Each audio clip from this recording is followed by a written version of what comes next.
Welcome to a special episode, Pound for Pound Box Report, episode 380. I am your host, Michael. If you're wondering, where is Daniel? Well, not tonight, sir. For those who are regular viewers of the Pound for Pound Box Report, you pretty much know that at least once a year, usually once a year, I have a special episode where it's just devoted FLO for ladies only, and that is I have an all women uh, panel, and that evening is tonight. It did one last year. If you check out the Pound for Pound Box Report Twitter page, you'll see the Ladies Love episode from last year is pinned at the top of the Pound for Pound Box Report Twitter page. Joining me this evening, Gail, as usual. Also joining me, pretty much three-fifths of the crew that we had last year in the ring with Christine and Sadet, aka Black Amazon on Twitter. What's going on, ladies? Hey, props to our girl Christine for her addition to the Texas Boxing Hall of Fame.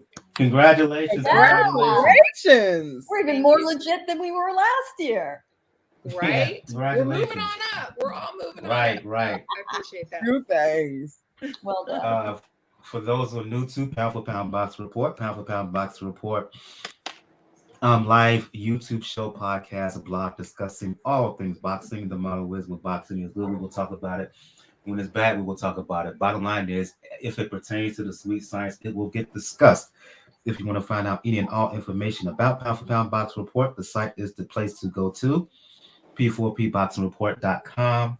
If you wish to email us questions, comments, suggestions, etc., you can do so, p4pboxing at p4pboxingreport.com. On the site, you'll see links to where to catch us all over the socials, links to the YouTube channel, links to the Twitter page, links to the IG, Tumblr, Facebook page, also links to where to catch the Pound for Pound Box Report on all RSS distributed platforms, be it Anchor, be it Google Podcasts, be it Spotify, be it Apple Podcasts, anywhere and everywhere else in between, with the exception of Amazon.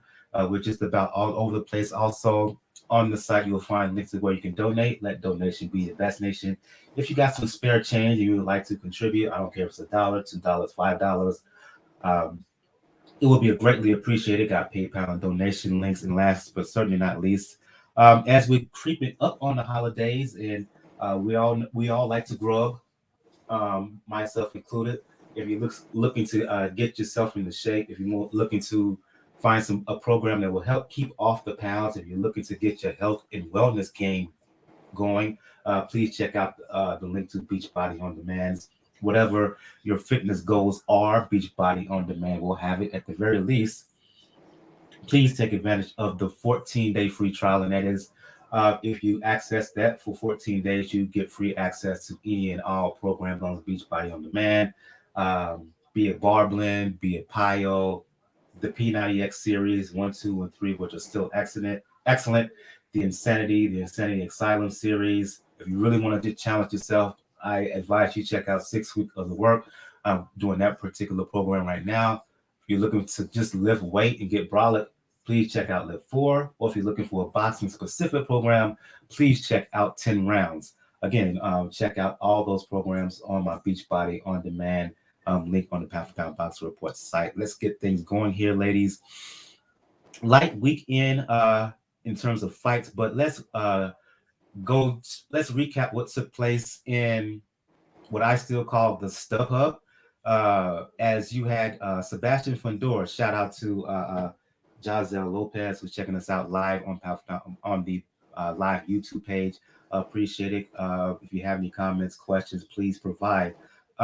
Sebastian Fundora, last time we saw him in the ring, Gail, terrific stoppage win over Erickson Lubin, one of the fights of the year, right?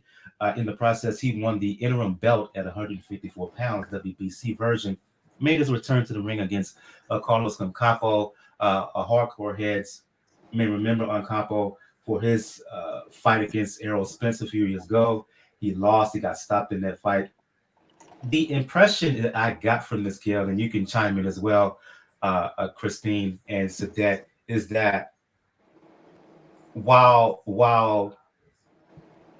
whilst Fundora won, he won by decision. I felt that he wasn't in full gear. He was in second, third gear at the very least. He was also working on some things.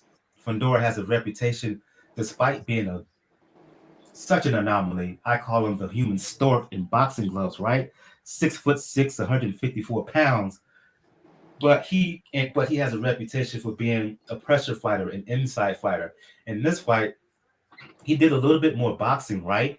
And as a result, it made the action a little bit boring is the wrong word, but not as exciting, particularly coming off of his last fight.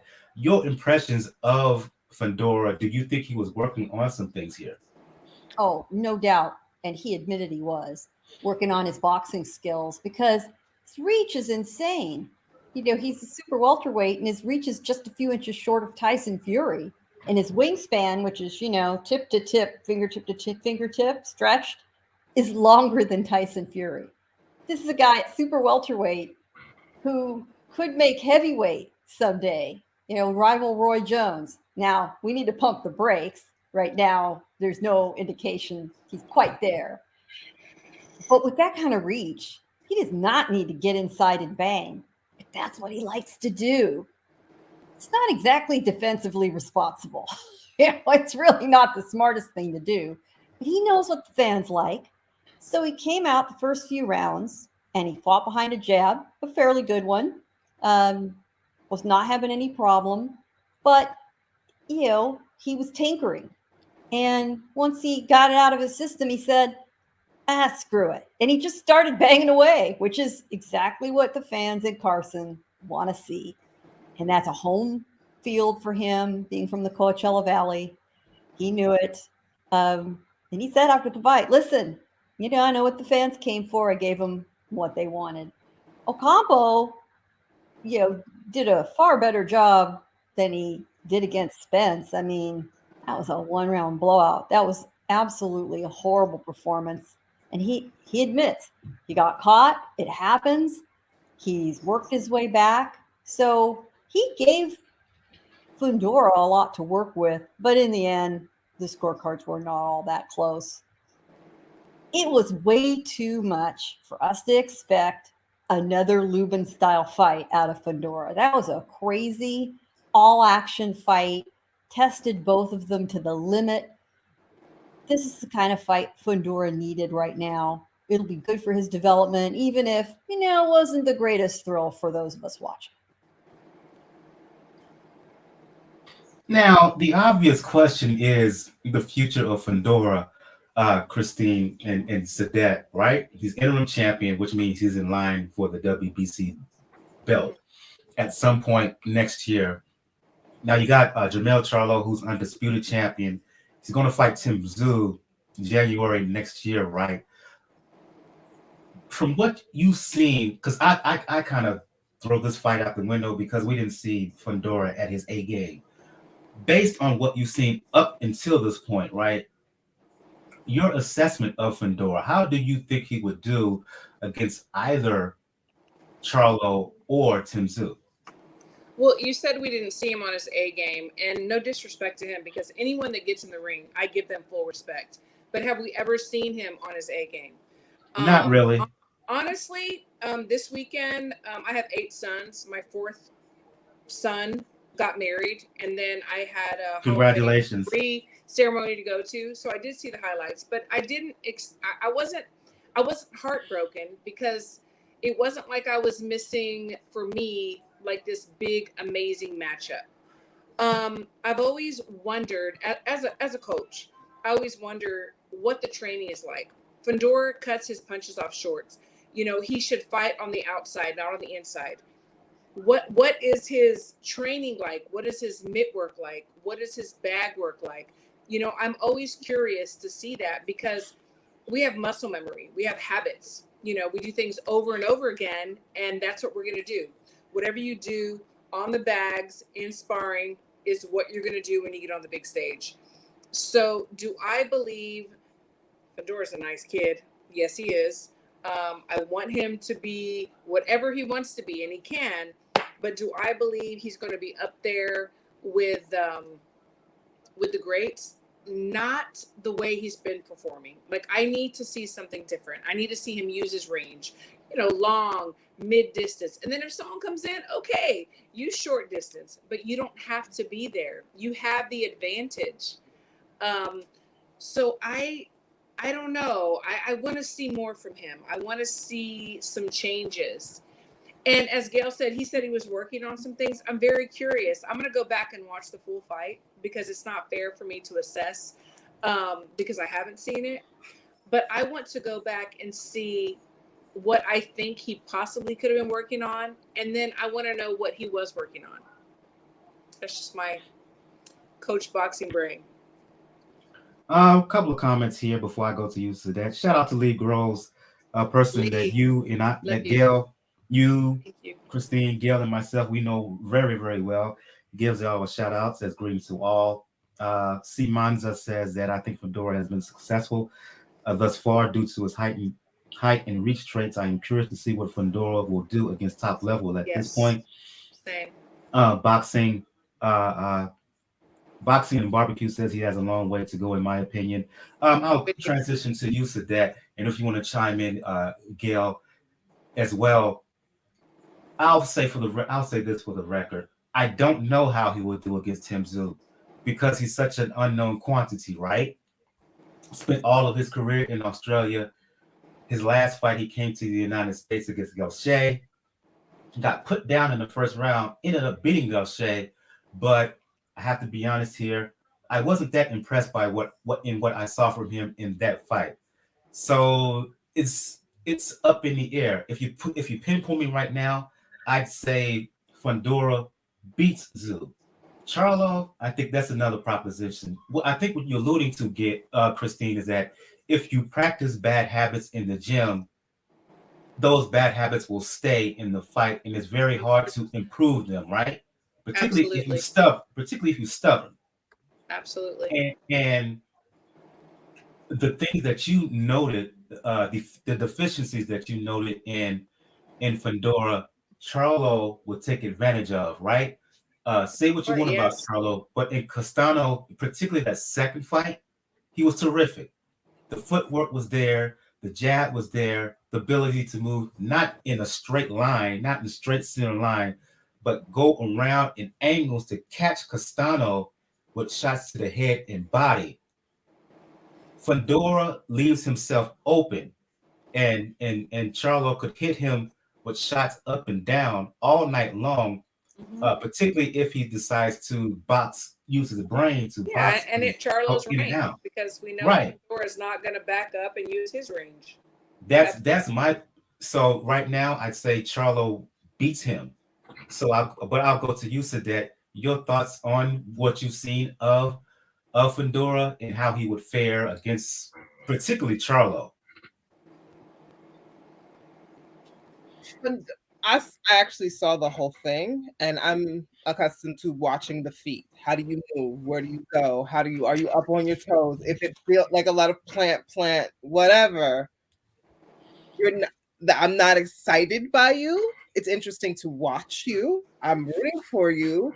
But if you're not moving, if that kind of like, let's keep it up is not there, what are you building on? And how do you not get in the habit? Because when you have your, what is your reach? Like 79 inches, 90 something inches? It's pretty long. His wingspan is something like 89 inches, something like that. Like you're a condor. Like you have an 89-inch wingspan and you're about 79 inches high. There's not too many people once you start doing these who are going to go into that. And when they do, you crouch low and you hit anywhere, any point of your glove touches them. That's half people's body mass. You get used to certain things. And for 9 times out of 10, that's going to work for you. But if somebody knocks you down once, Fernando likes to bang, but he doesn't have one-hit punching power. I haven't seen a lot of that. You get one person who's good at landing you one. What happens? Like he hasn't. If he's losing a fight, I don't think I've seen him or heard of him getting like really knocked down because you can hit him. So he's not even working back. So what happens when you actually get hit and then you have to get back up? Can your jaw take that punch? Are you working? And if you can't take that punch, are you moving like you know that that's a part of your game right now? No, it looks like someone who's got really good ideas of what they can do with their limbs, but that move, that bounce, it's not happening. If that's what he's working on, I'm excited. But I'm also like, you get in with somebody like Charlo, you get in with somebody like Zoo. They can hit, and somebody tags you in the rib. And we know that you can get in and he's not going to move out. He's not going to get his range again. So like you're in there, capitalize, and that's it. And his defense is not the best. So you're inside, defense not good. It's not good. It's not good. And it's just like, I want there to be more happening. We're all seeing fights again. People are out. I want there to be more happening. I'm hoping people can get into it, or that we're going to see people rise. I'm not excited for the matchups, which says something. And I don't know what, like what you said, Christine, I don't know what they're working on. And then sometimes like when you can see fighters, you can see like, I'm working on my footwork here. I'm working on staying grounded here. I'm working at looking. I'm working on my head right now. That's awesome. Even if it's silly, even if you're watching someone like you're doing a lot, there's a lot of bobbing and weaving, right? You showboating, but it shows that you went out and picked up a skill, not just the win. Mm-hmm. Not seeing that a lot yet. Not seeing that a lot. And when you don't see that kind of inspiration or analysis in boxing, I usually just vote for the person who's going to hit harder. And it's probably not him. Yeah, and it's like after a fight, you know, you go back and you analyze and you see what you did right, what you did wrong. But the coach also has to be on board. The coach can't be a yes man. He can't be one that says, I'm just going to appease my boxer because this is my paycheck or this is my claim to fame. They have to say, good luck with yes men trainers, particularly 2022, when they feed off the popularity of fighters. The more popular you are, the more likely you're gonna have a trainer be a yes man. Well, especially with your father. Yeah, well, that too, and then we see it in the ring, and then they have a short-lived career. It's like you have to be able to say, "What the are you doing?" Like I told you, like we've been working on this, we were working on that. What are you doing? Like without the fear of being fired or whatever, because I mean, heavyweight division. Heavyweight division. Yeah, right, exactly. I mean, he is not defensively responsible because he hasn't had to be so far. But he can't do that too long.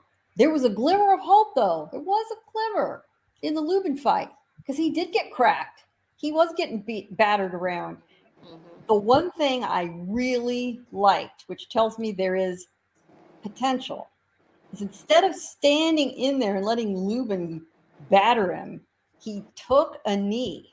He took a knee to gather himself. I respect that. In fact, you know, have presence of mind at that age, knowing that somebody's beating the crap out of you, and if you stand there, this fight is over, and you're willing to say, "All right, give me that." That's humility. Give me that minute. I'm good. I'll gather myself, and he did. And it's funny because he takes a knee, and you can see him yelling at himself when he takes the knee. He kind of says, fuck me, or whatever it was. He was mad. He had the presence of mind to know he let himself get caught.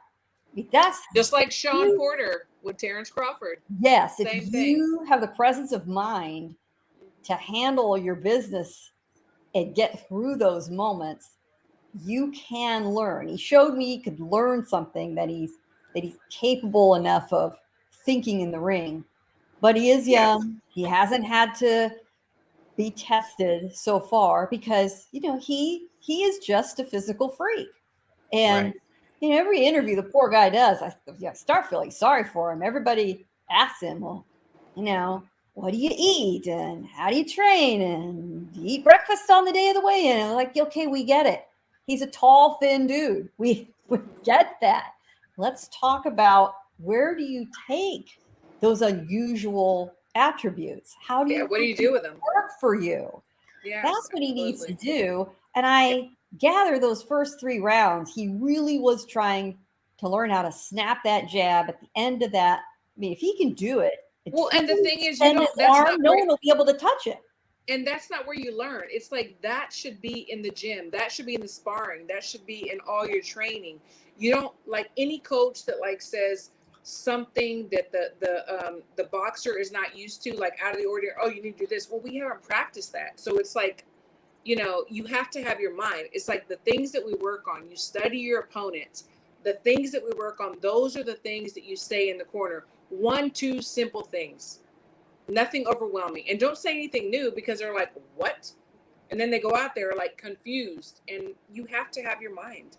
So I don't know. I think he's only had one training camp putting that to work. He would be smart to stay busy because, you know, he's really going to have to wait around if he wants a title shot for Charlo and Zhu to settle their business. And that's going to be months.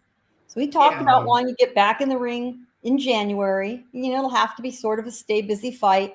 Good. Yeah, sure. That's exactly what he should do. He should stay do all this training. He should practice those skills. He should look at those fights as that opportunity to polish and practice. And he might not thrill the crowd, but you know, he needs to worry less about that. Yeah, it's homework. It's getting ready for the bigger fights. The idea, like, if he's knowing what the crowd is for, but it's the showboating and it's endemic to the sport, but it's like, don't think about what your Instagram will look like before you give us something to be on there besides a brand sponsorship. If you are thinking about what the next fight looks like and who you're talking to, train like that matters, and train so that you are not just like kind of going through it. Train for you're going to be the champ, have champ habits, have a champ breakdown, have that vision, have that focus. And I think most do, but it falls a lot on the coaches. It really does, because they have to be able to take their boxer to a different level. They have to be able to say, you know what? Sometimes they have to bow out and say, you know what? I've gotten you this far, but I can't get you up here. So we need to bring somebody else in. You know, so that's what I talk about with the yes men. It's like, what can we do to make sure that you are the best, to be prepared, even if I have to pull myself out of the equation? That is a good coach to me, in my eyes. Based on physical dimensions, being a guy who's so tall and gangly, 2 fighters come to mind automatically, and that is Fury when it comes to men, and Savannah Marshall when it comes to women, right? Problem is he doesn't have a Peter Fury in his camp. Lee made an interesting comment here in the live YouTube chat. He says at his core, speaking of Fundora, he's like Antonio Margarito, Diego Corrales, David Benavidez, and Gilberto Ramirez. The built of a boxer and the soul of a banger. It's a blessing and a curse. I agree 100%. He's doing good now, but eventually he's going to be made, for lack of better phrasing. And it will probably be against the winner of Charlo Zhu, particularly if it's Charlo. But you know, he's not going to learn anything now because he's successful and he has nobody probably to teach him what he's doing wrong, and he probably doesn't see what he's doing wrong. So yeah, I give the kid kudos now, but we will see how much he improves or what kind of improvement he will make from now till whenever he fights the winner of Charlo Zhu. I'm guessing mid 2023.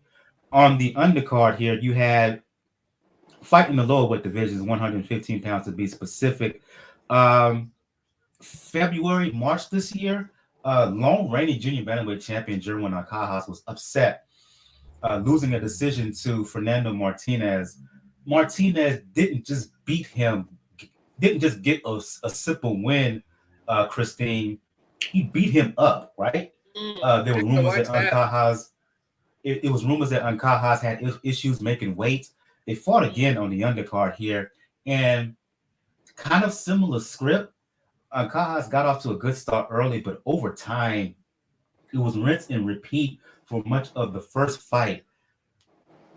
Martinez gets the win, 12-round decision. I've read some comments. I host a Twitter space for Three Kings Boxing, right? And had one particular guy come on there and he disagreed with the scoring. He thought the fight was a little bit closer on the cards. Be that as it may, you got Martinez with these 2 wins against Ancajas, who was a long-reigning champion. Everybody talks about the big 4 at lightweight, right? Haney, Garcia, Tank, and Shakur Stevenson. To me, the big 4 is really at 115 pounds with Gallo Estrada, Chocolatito Gonzalez, Bam Rodriguez, and Kazuta Ioka over in Japan. The question is this: based on what we've seen from Martinez in these 2 fights with 2 wins over Ancajas, how close is he to knocking on the door of the big 4 at 115 pounds? I didn't see the fight, so it's not fair for me to comment. But I'm definitely a Bam fan. I will say that. So you ladies, take over. Gail? I like his aggression. I like his bravery. He's far fresher in the ring than Ancajas. They're only a year age difference, but you would look at it and think there's 7 or 8 years between them. He is very fresh. He's gone far fewer rounds. Ancajas just looked just worn out, just tired. Maybe he needs to go up a division and if he wants to keep at it. But Martinez proved it wasn't a fluke, and he is the first champion out of the promotional stable of one Marcos Maidana.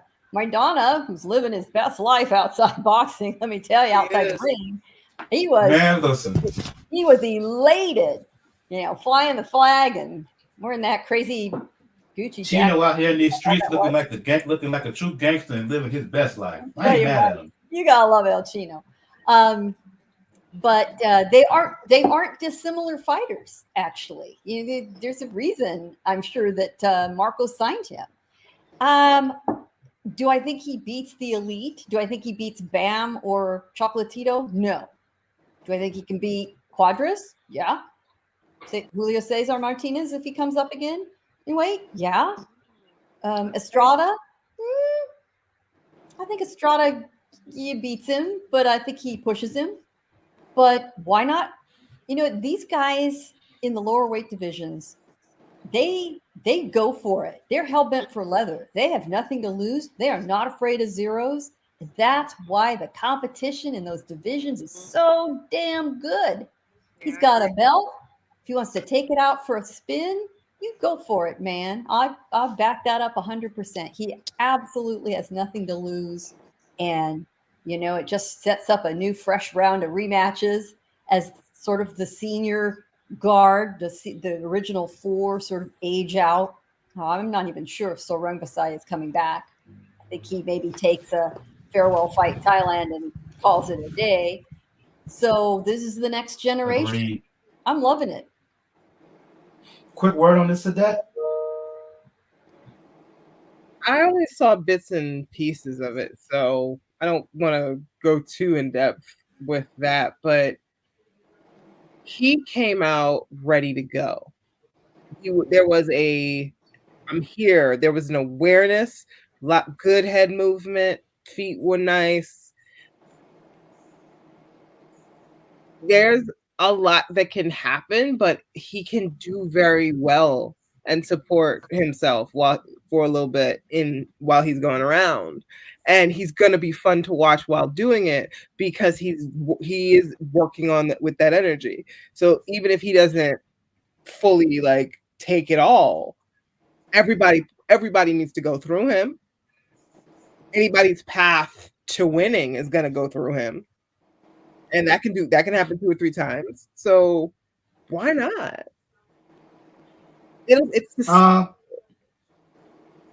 Go ahead. I'm sorry. I said it's sustainable, and it looks like he's enjoying doing it. Lee says in the chat that Ancajas fought were early, but Martinez pressure eventually took his legs. It'll be a fun match with the big four. Martinez and Ioka would be a great mix. Monzo says the same. Here's the thing. Okay. I know you're mentioning Ioka. No, not with the way Ioka's fighting lately. He's fighting well enough where I'm not sure. I look. I know that Ioka ducked Roman a decade ago, right? I'll just give some small disclosure here. Gail and I were a part of a private discussion, and I personally asked Roman a question about Ioka, about them offering a fight. Roman said to me, that it was the case, and it was a 7-figure offer, right? Despite it's pretty much a known fact that Ioka wanted no part of Roman when they were both at 105, 108, 112 pounds. Ioka's fighting so well that I would give him a serious chance against Chocolatito, against Gallo, and Bam. Oh, He's okay. And Bam. He's fighting that well. He nothing against Fernando Martinez, but Ioka would eat him up. Too smooth, too experienced, too well-rounded. You saw what Roman did to El Rey earlier this year. He do the same thing to Fernando. Too experienced, too much guile. So how about he takes on a guy that Ioka beat, Tanaka? I like that. I like that. Interestingly enough, Tanaka, who is in the United States right now, sparring with Chocolatito as Chocolatito prepares for the third fight with Gallo in December. I want to see. Offensively, Tanaka is too much. The problem is he has defensive lapses. Ioka exposed him like nobody's business when he stopped him, what was it, last year? And if I don't see some improvement in his defense, yeah, that's up in the air. Tanaka's an offensive machine, but he gets hit too much, and he's proven himself not to have the sturdiest of chin. I would like to see Fernando Martinez fight a guy you mentioned in your recap, Gail, Quadras. Yeah, high-profile name, good fight, and at this point, I think he beats him. I think he has a chance to stop him because Quadras fades late. So while it's a good win, am I gonna put him on with the big four? Not quite. He's an honorable mention. Put it that way. He's an honorable mention. Let's move on to some news here. And look, last week we previewed this family feud, for lack of a better word. Conor Benn, Chris Eubank Jr., an extension of their dads. The sons were supposed to fight at the O2 this past weekend, and what was it, 2 days before the bouts? Surprising to me, Benn tested positive for Clomid, which is a banned substance by the NFL, by the International Olympic Committee. Really? It has the side effects of an anabolic steroid. They was talking about trying to continue the bout with another section about it, since the British Boxing Board was like, nope. But eventually they pulled back and postponed things. Just throw it out there. Your reaction to this, your thoughts on this, Benn testing positive. Fighters are commenting. A lot of the discussion beforehand was the status of Eubank Jr., him coming in at 157. His dad, before and even afterwards, was expressing all kinds of concerns and fears, right? Thinking that his son was not going to be in the best shape. He was going to be too weakened. To now, the narrative is that Conor Benn is a cheater.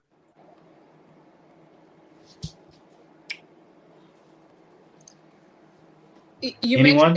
mentioned that you were surprised, but looking at his body, looking at everything leading to the fight, it was out of the norm. There was definitely something different.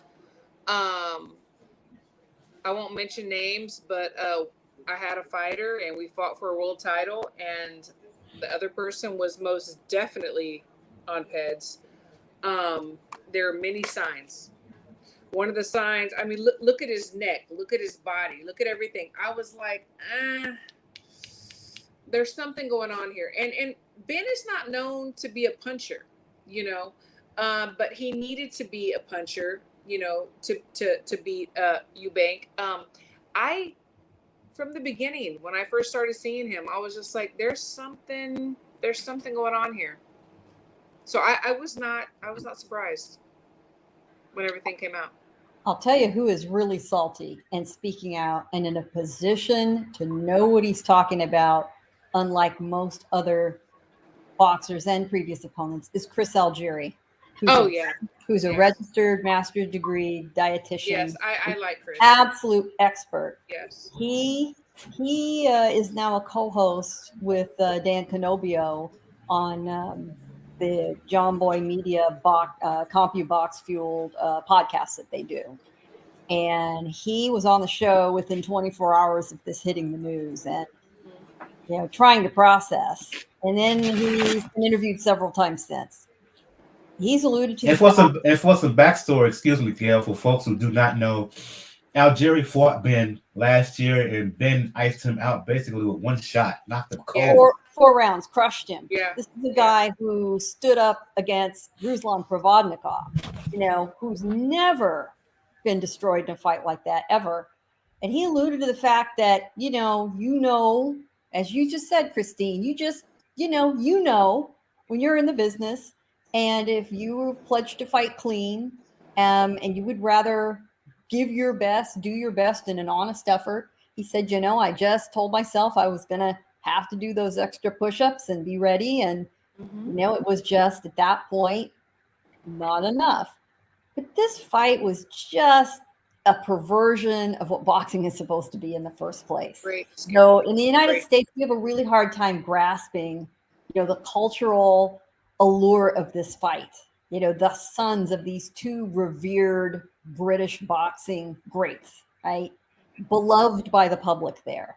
To stretch them, it's like two dolls, that don't reach and you're stretching their body. It's just very unnatural to begin with.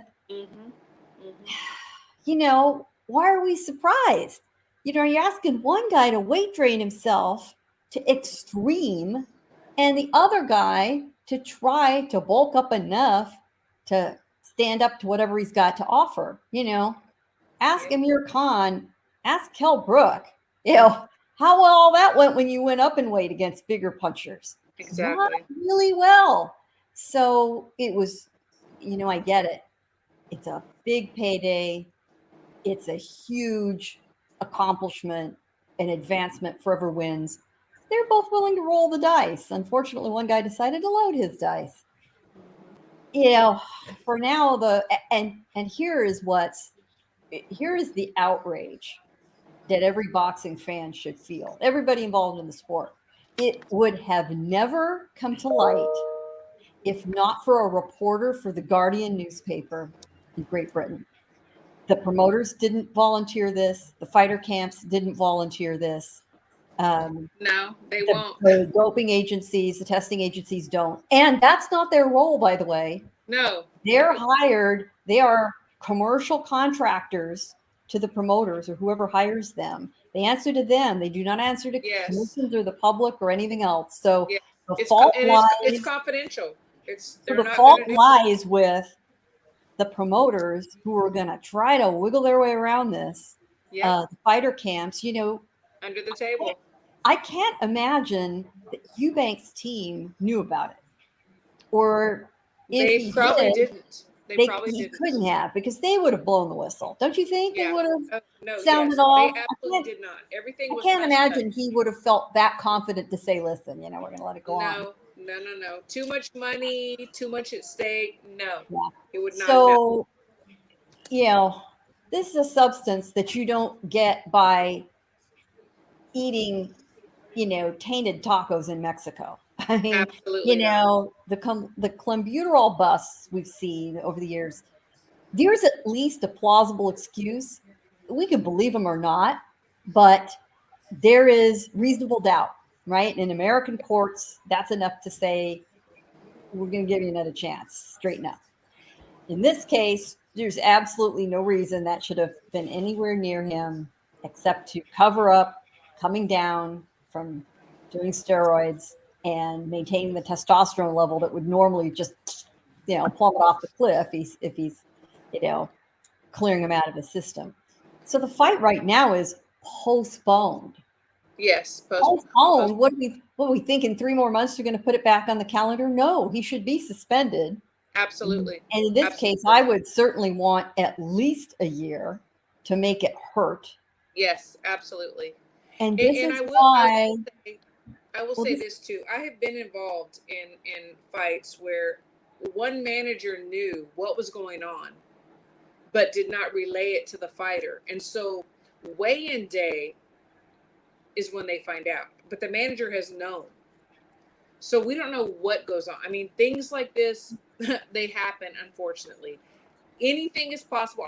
Whatever comes out, it's like, yep, well, okay. Yeah. Oh, yeah. I can see it. Let's get Sadet into this discussion. Look, when we were on here last year, I was feeling some kind of way.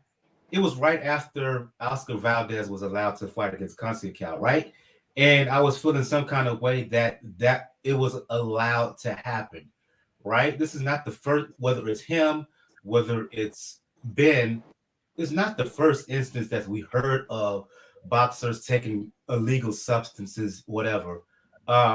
Bo from Three Kings, who I was on the Twitter space with, as well as most of the Three Kings staff, Bo being an amateur boxer, the head of Three Kings 2K, former amateur boxer, they swear that the majority of fighters are taking something, especially when it comes to cutting weight or putting something on. Your thoughts on this? Why boxing and fighters specifically can't get their act right, and the fact that it did get exposed says a lot more than a lot of situations here in the States. I'm just saying. It's especially with the Brits and the way how that is set up. There starts to be less of a question of did it happen and more of the why did anybody find out and what does that say about everybody's camp now? Because this was one of those things where everyone could have looked at each other, looked at the money, flown the Union Jack, ran for the Queen, it's us lads, and kept it pushing. What's going on in your camps? What's going on in the training and your thoughts of the rest of the division and everything like that everybody's trying to cash out like this?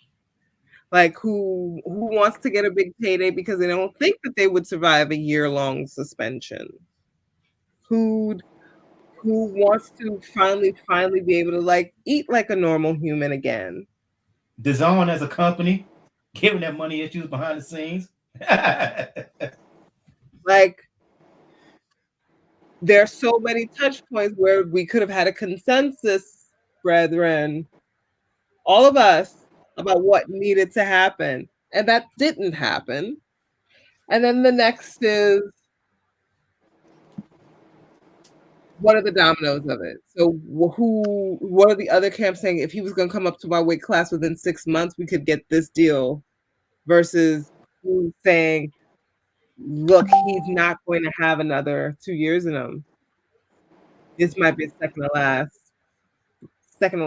fight that he can do.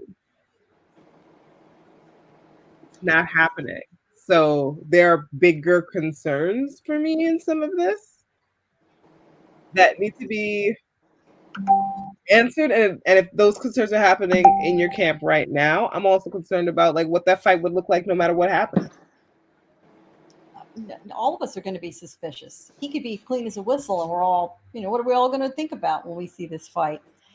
I will point out that there is a slight difference with Oscar Valdez's case in that what he was popped for, phentermine, is permitted off competition. You know, what Benn tested positive for is never permitted. So, a little bit of a gray area. He only needs to be clear of that substance in competition, which technically is the day of the fight. So that was a bit more of a gray area. That's why he gets a pass. I tell you, the guys that really disturb me are the ones that are just absolute chemical factories. Nobody should sanction Jean Pascal ever again. Nobody should sanction Dirrell Miller ever again. I mean, right. Dirrell Miller got popped for, I think, 2 or 3 substances. And then every couple of days it was, we found this Big too. Baby out there taking them old Eastern Europe. Big Baby taking the old Eastern European drug cocktail. He's still allowed to fight. It makes sense. He had a sanctioned fight in Kazakhstan on the books a couple of weeks ago. For whatever reason, it got canceled or the card got canceled, so he didn't actually, in fact, fight. But seriously, now, if somebody like Tyson Fury wants to hire him as a sparring partner, whatever, the guy certainly, I don't begrudge him earning a living, but I do begrudge him standing across the ring from somebody. It's a very different story when a baseball player is juicing up to hit more home runs. They aren't hitting those home runs smack into somebody's head. They aren't hurting anyone except their own reputation and the reputation of the sport. But when you're standing across from somebody, punching you, trying to hurt you as a side effect of your sport, we cannot be messing around with this stuff. We have just got to, we either need to get a handle on it or say people die. And, I also can't help but think about, although certainly a little farther down on the list, you can't help but think about, all of the people who made travel plans, who took time off work, asked the boss months ahead of time, hey, I want this week off. They got their tickets, they booked their hotels, and they only find out a few days before. Well, what about the a lot of average human beings, a lot of money that probably many of them, that was their one big splurge for the year, and they got screwed over. It's just and the undercard, what about the guys that are trying to make it? They're like, this is my big shot on this big card. My family's here, I've got my fans here, and nothing. I mean, I feel for them, and they don't get the money. They took off from work or whatever because you have to work. And they don't get the paycheck that they were supposed to get. Nothing. It's just like, I don't know. It's very sad. The sad reality is, despite being despite us being outraged and annoyed and just dismayed and pissed off, money matters. Money talks in this trade, right? This fight was expected to pull big numbers, expected to be a sellout at the O2. Yeah, Benn positive, but because of the money that's invested, the money that's involved, like I mentioned, DAZN, they was looking to this fight, financially in particular. Despite the controversy, is there a probability we can see this fight go through anyway? We're gonna see this fight go through. We're gonna eventually. We're gonna see this fight. They'll move them all to Abu Dhabi, get somebody else to sanction it, and go forward. Yeah. Now, we do have to give credit to DAZN because it apparently was DAZN leaning on Hearn to cancel this fight. They, in the end, decided they would take far too big a hit to their reputation. Thank God they finally put the pressure on, and we're the apparently the last straw that finally tipped it over to them doing the right thing. Not voluntarily, unfortunately. So we'll give them credit for that. There's so many facets to this. So you're a promoter. You're promoting this show. you're going to do everything that you possibly can, right or wrong. You're going to do everything because you're going to take a big hit. Then everybody that's on your undercard and everybody that's paid for the tickets, they're going to lose out. And that too is a hit. And like I said, I'm not saying that he's right or wrong. I mean, we know morally what we would do or not do, but you have to look at every aspect of this. So do we blame, Eddie for what he was trying to do, push it? No. Do we blame the zone for saying, no, let's not do that? No, because there's so many moving parts. It's so complicated. It's bigger than just the fight. It really is. Yeah, and we'll keep you abreast of the situation again. Ben testing positive. The fight against Eubank Jr. Has been postponed. We will see whether they will try to run it back. I tend to agree with you, ladies, that they will find a way to have this event happen, even if it means taking it outside of England. Let's move on to some more news. Today, I wrote about this with Three Kings Boxing.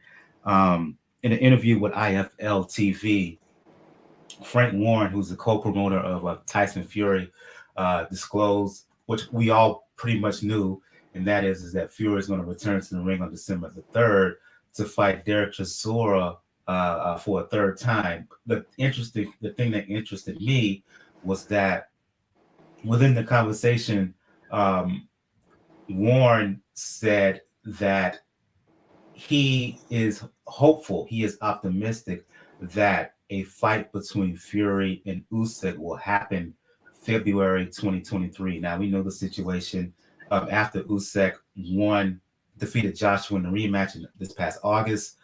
He said he wanted to fight Fury. That was his target, but he didn't see him fighting this year because lingering injuries, right? Anyway, excuse me for the background noise, lingering injuries, but Fury responded by saying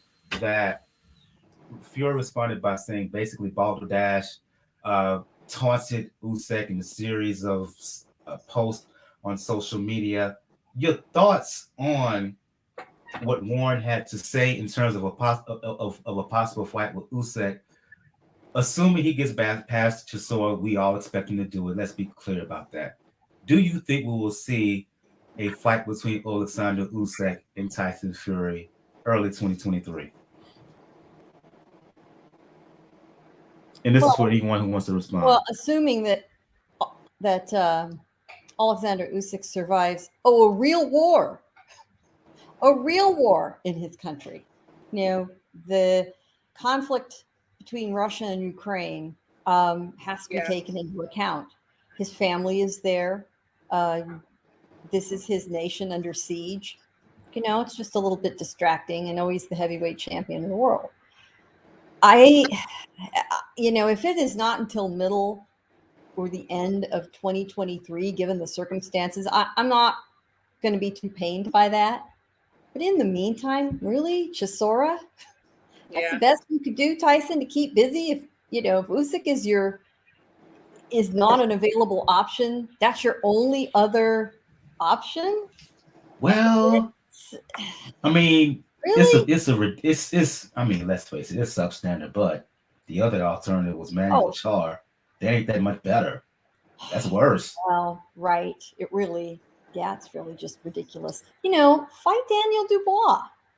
Fight, another youngster. Heck, take on somebody like Crazy Alan Babbage. Listen, I'd pay to see that.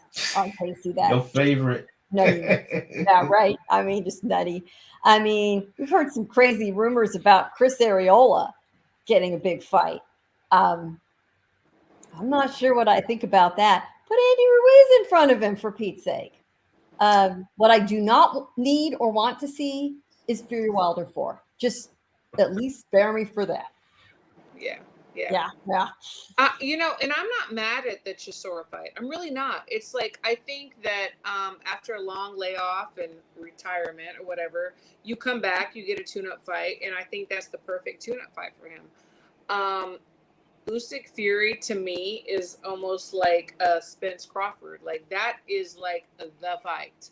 So whatever he has to do mentally and physically to prepare for that, Let's do it, because I want no excuses, because that is a super fight. Before I go to you, Sadet, I have to have a mea culpa here. Last year around this time when we were talking, I said that I claimed that no doubt that Fury is the man at heavyweight.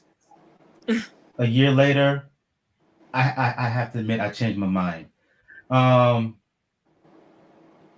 the way that Get a new Usyk, place. right. I have to give Usyk his credit here. Joshua had him hurt in that 8th, 9th round. And the way he went blitzkrieg mode during the championship rounds was awfully impressive. His skill set is right up there with Fury, if not surpassing it. His conditioning is just nuts. And you pin me down right now and force me to make a pick, I can't. It's 50-50, 60-40 either way. I go to you, Sadet. I say all that to say Fury, Usyk, Fury. Do you see it happening early next year? In the next year. If it happens, God willing, protect his land, protects his people. Right. A Christmas time fight, Usyk Fury, a triumphant return, a passable farewell. The Fury keeps teasing. And as an entertainer, whatever he's doing in terms of press, having Eeyore with him, he's a character. He's going to be different. If Usyk comes back, that's who you want to see. And it would be great if it was Fury. But there's also after that, before that, what's the person who has to fight is Fury. Usyk doesn't have to fight in between then and now. Is Usyk in this dude's head? Usyk's holding a bit of the cards. I think Tyson Fury's head's got a lot of corridors and weird caverns. Yeah, I don't holes. think, I don't know what the hell's up there. I don't think anybody can get in his head. I really don't. I agree. And that's something that's very important in boxing. You have to have your head right. And I believe he's just like, whatever, bring it. You know, and that's what's scary. Usyk is the same way. Exactly. Look how he carries himself, and he does what he wants when he wants. It's like, who gonna check me? Fight. None of y'all. Absolutely. Listen, look at this. Look at this sport that we love. You have to be just a little bit crazy. Absolutely, you do. With a interesting dose of self-confidence on top of that, along with the skills, the drive, and in both of their cases, the faith that they share from very opposite ends of the spectrum. It's a very, very specific personality. And there are a lot of people in the world, so there are a lot of them. This is why this business is very, very lucrative. But it takes a very specific personality to start talking about angles and philosophy and state of mind and melding in economics when we're talking about beating two dudes in the face with loaded leather gloves. So your personality is good and can be as great as your sport, and that'll keeps this sport paid. But we also are looking for the people who do something amazing, who make a hit, who make that stance, the dancing, the culture, all of it. You still got to get in the ring and trade the blows. Who is exciting to watch do that? It's the adrenaline. You know, there's adrenaline getting punched in the face. Trust me, I've done it. I've had it. It's adrenaline punching someone in the face. It's adrenaline watching, and you have to be crazy. You have to be crazy for that to be your high.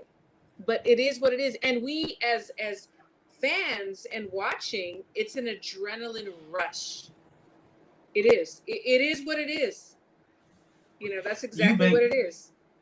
Eubank Jr. said something that's very profound in the lead up to what was supposed to be this fight. He he's essentially saying that most people are not built for this.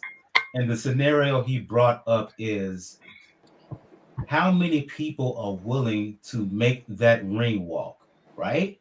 Mm-hmm. Going into the ring, the crowd cheering, knowing that you getting ready to go up them steps with someone who's trying to hit you, you trying to hit them, you trying to inflict damage.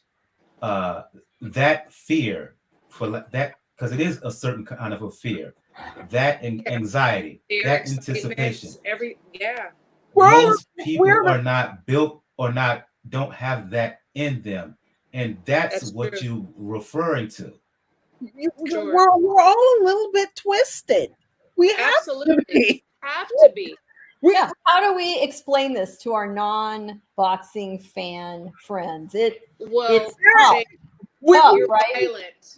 Like we're violent, but it's like we like things like we like watching grown men kick each other in the face and the shins and throw each other around. And we've made it a $1 billion business. Facts. We have made this a $1 billion business of playing meta chess to the point that like Tyson Fury goes to the WWE to make some more money, because even when we're not watching people get actually punched in the face, we want them to punch each other in the face, but with a storyline that we admit is fake. But they're still punching each other, and many of them are so good at it, they used to be in our sport. Like, there's a magic there. I think like we can denigrate it, but there's also just like there's a magic. We've made an ecosystem. It started with people getting punched in the head with rocks, and now we're here talking science and fantasy and crossover and commerce. And that's the beauty of it. And the people who can tell that story right now, the people who can tell that story and combine the actually go in the face, punchy face, are Usyk and Fury. Like, we're not even pretending to talk about Joshua right now. We're not even pretending at all. Yeah. And it fascinates me, if you look at the, ringside seats at any major fight, here are top-level athletes from all these other sports, NBA stars, football players, you name it. They, at the highest levels of their craft, are almost to a man and woman fascinated with boxing. That is so true. That is just beyond where, because every other sport has a schedule. You'll know where you'll be. We'll go on through some tournaments. Your interest goes with that all the time. If you like fights, in addition to liking the actual combatants, you're sitting there going, who do I know about now? What should I be watching now? Because just the generic way this bubbles up, by the time you know someone's important, he already has a storyline. I already know something about. I know what the background is. There's usually the Olympics are usually what launch these kids off. We haven't had those, and we're sitting here going, okay, what's next? What's next? The Golden Gloves, we're not getting as much information. What's the crossover? So we're here, and okay, right now there seems to be a gap. There seems to be a gap. Well, I will say the last Olympics was very successful. 4 silver and a bronze. I will say that, and this next one is going to be much better than that. But I will say that the thing that sports in general have in common is the sacrifice and the hard work.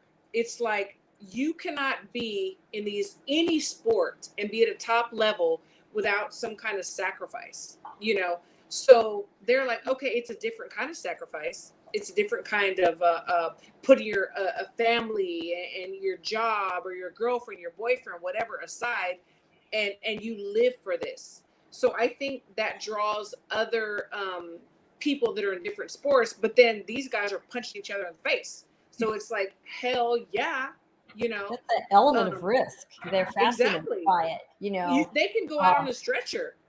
I mean, you've got to be running and computing the odds, the moments with your body, with that thing, because this is not.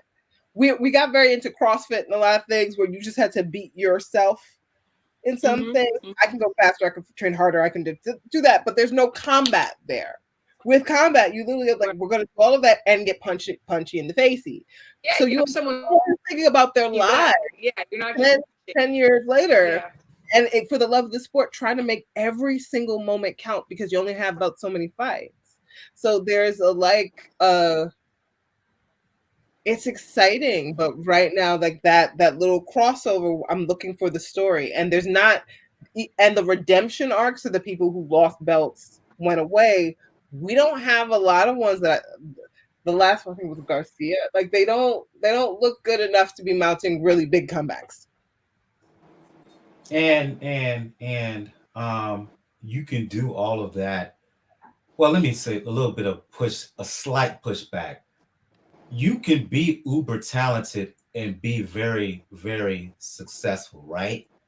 Um, you can be world champion, you can be multiple world champion, you can make a lot of money, but to be the best of the best, it takes something even more rare, right? Hell, Mikey Garcia was very successful, but he wasn't disciplined. Never No. was. The difference is Mikey Garcia never wanted And he to be a boxer. right, he didn't right. Never. He didn't have that He was desire. brought up in a boxing family where he had the highest level raw talent, and Absolutely, in he happened many to be ways good at felt it. pressured And into even in the second point, you can still have that. Why?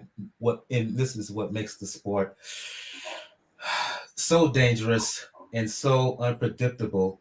You can even have that and put all that discipline and be of real talent, right? Can be on the cusp and you can still get taken out.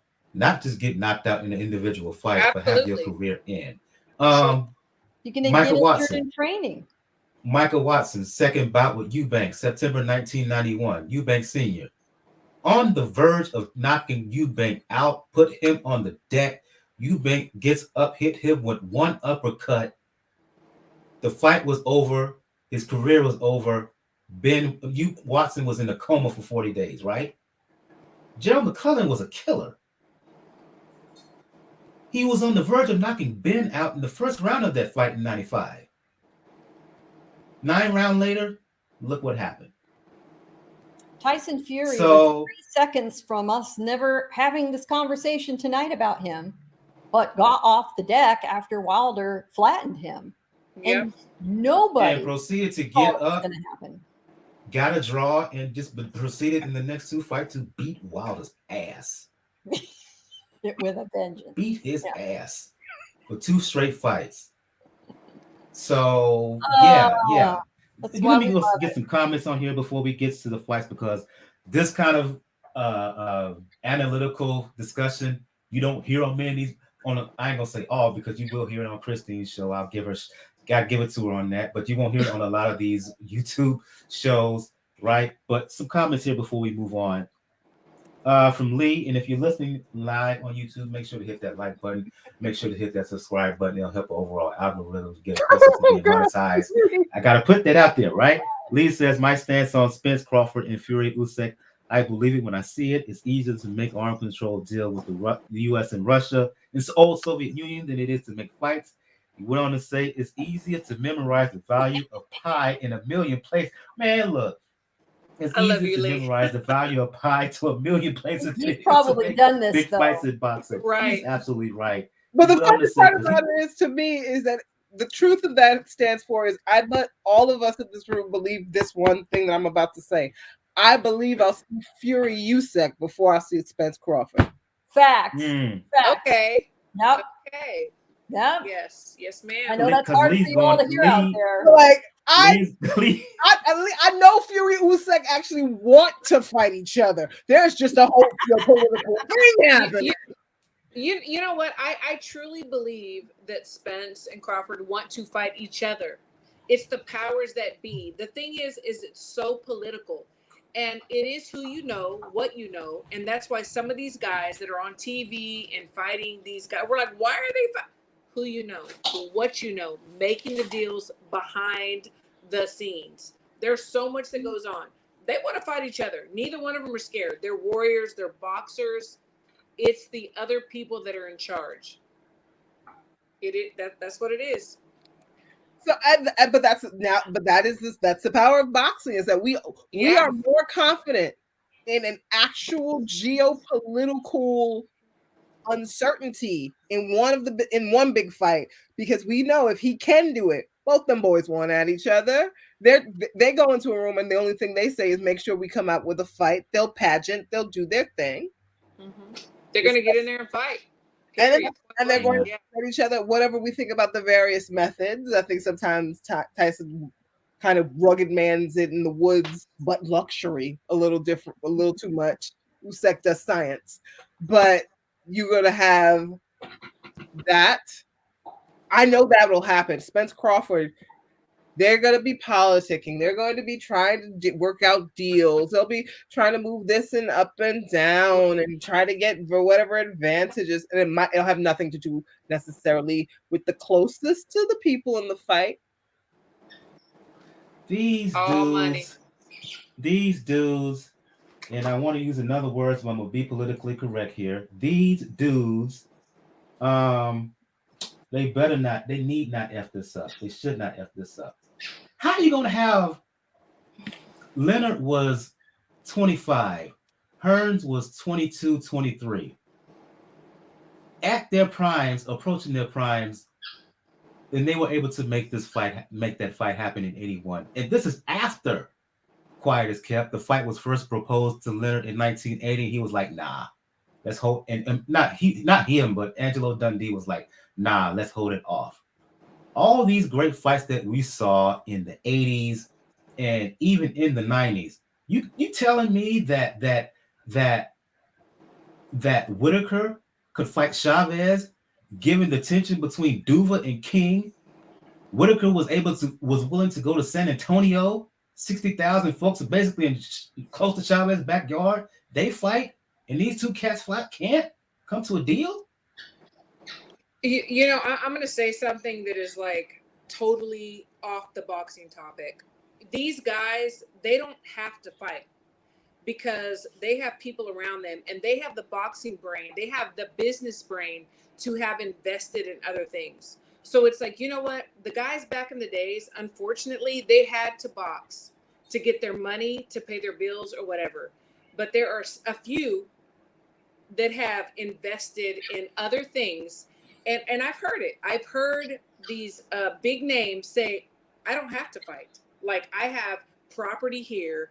I have businesses here, blah, blah, blah. If I'm fighting, it's now at the point where it's going to be purely entertainment and it's going to be another paycheck. So that's where we've come. That's where we're at today. And I mean, there's some of it is that everyone has different businesses, but at this point, for some of these purses, they don't even necessarily need to have businesses. They've got one very savvy investment banker and a good 401k set up. They get life-changing checks, and it says something about these specific like cluster of fighters. They're doing it with the brand deals and the personal appearances and the things like that, but they are saving that. Well, let's think about these two guys that we're talking about. When do they make personal appearances? They don't have to do that. And that's what I'm saying. It's like, it's got to be very lucrative to fight. They want to fight, they're boxers, but it has to be very lucrative on both ends because they do have these other things going on where it's like, if we fight, we fight. If we don't, we don't. Think about it. When have you seen Bud or Errol make personal appearances anywhere? Back in the day, they were. You know, I mean, even today, we have the Mayweather boxing gyms. He's getting paid for people to use his name. Tyson Promotions, he's getting paid for people to use his names. These guys have been smart enough or surrounded themselves around people where they don't have to do that. If it comes, great. But they don't have to do it at this point in their life. They're good. They're great. Do I want to see the fight? Hell yeah. You know what? I will pay $200 pay-per-view. Let's go. Oh. Seriously. Well, I don't know about that now. I don't know about that. But I'm just saying. There's other alternatives for me. I'm just saying. I want to see it. But But when and you have they're not flashy. They're not out here. They are going. They're going to be all right either way. Yes. So how do you who's going to sponsor who's going to sponsor that fight enough to make those two men go woo? Well, And I think what else will have to be layered in? Where will it be? This has to be. This starts ballooning. it And has to be exciting, but it has to be generate that income without having to have a lot of pageantry. But Yeah, legacy it has has to to be. matter here. Legacy has to matter at some point between both dudes. I think unfortunately in this day and age, legacy is not as important as that paycheck. And I'm not saying it's right or wrong. Like, I love what you're saying. I love the legacy. I love to buy, the old school t-shirts and to remember old school fights and have the posters in my gym. But is legacy as important as it was back in the day today? I don't think so. I think it's about, what? I've got a family. I've got my health. Do I really care about what somebody else thinks about my legacy, or do I care about what's in my bank account? Think about it. And you also are at the point where you're still Gail, you're on mute. Sorry. You're on mute. You two are the only game in town. You really are. You can take smaller purses, tune-up fights. You can even help boxers you like, because if you get someone is a light hitter, you get a nice paycheck. His name gets a little bump for when you're winding it down. Well, and think about it. And then when they do that, the tune-up fights, they get a lot of criticism. So it's like, then their stock goes down. So it's like, they have to be very picky with who they're going to fight for the tune-up fights in between the big fights. And we have to remind ourselves that we are somewhat in this boxing, fanaticism, degenerates bubble. If you ask the average person walking down the street, who is that guy and who is that guy? How many of them could say that's Bud Crawford and that's Errol Spence? Yes. A bare fraction. A lot more of them, in Great Britain, certainly, they can all say that's Tyson Fury, that's Anthony Joshua, that's Joe Joyce, that's Oleksandr Usyk. Here, people are still barely able to identify Mike Tyson, Oscar De La Hoya. I mean, what boxer in the last 10 years do they all know? Manny Pacquiao, probably. Yeah, I would say Manny Pacquiao. ID. People are still floating out Oscar De La Hoya's name. It's so bare. Yeah, exactly. So, but the lack of appearances but the lack of public appearances has hurt them in that context. What does it say that Fury, but give them those opportunities? But what does it say that Fury has more of an American presence than these two? He's willing to go put himself out there in a way that these two are not, and he's still making the money. Yeah, and that's it. That's on them. Guys. Fury will go on the WWE. Fury will show up to talk about other combat sports. We're always going to see him at the.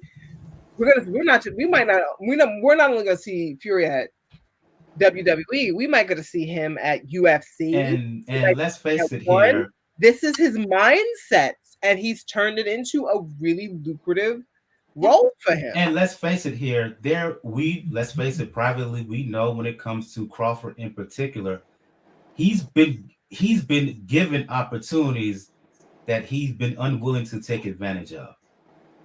Well, he's been unwilling to take advantage of those offers because they don't suit him. We talk about legacy for someone like I'm just saying sometimes you got to bite the bullet. Terrence Crawford, to make the long. If but he's not family. It's not the paycheck. He's going to do what he wants to do. Yeah. When it comes to long term, when it comes to gains long term, sometimes you got to do that. He's been unwilling to do that. Some people decide enough money is enough. Yeah. And they want to be there for their children. If you really want to get Bud Crawford lit up in a conversation, ask him about his son's wrestling. Not about his next boxing match. His daughter's track meet. Absolutely. Ask him about what he's working on in the community or his property, or he has made the money he needs to make. He lives a quiet life in the Midwest that suits him. Mm-hmm. Who are we to criticize that? if he is completely satisfied with that, if that fulfills him, you know what? He doesn't owe us anything else at all. I really do not begrudge him making these decisions based on it really needs to be worth my time to do this and my money to do this. The problem is we all have to admit this is not going to be a massive pay-per-view generator fight. This is not a $17 million gate like Fury and Wilder was. So there's less money to work with. So mark my words, one of the other reasons this is going to be delayed is that Showtime needs to roll this into the next budget year when they have some more money to spend. Their profit margin on this is going to be this big. Here's barely enough to cover their outlay. And that is only with a hell of a lot of promotion.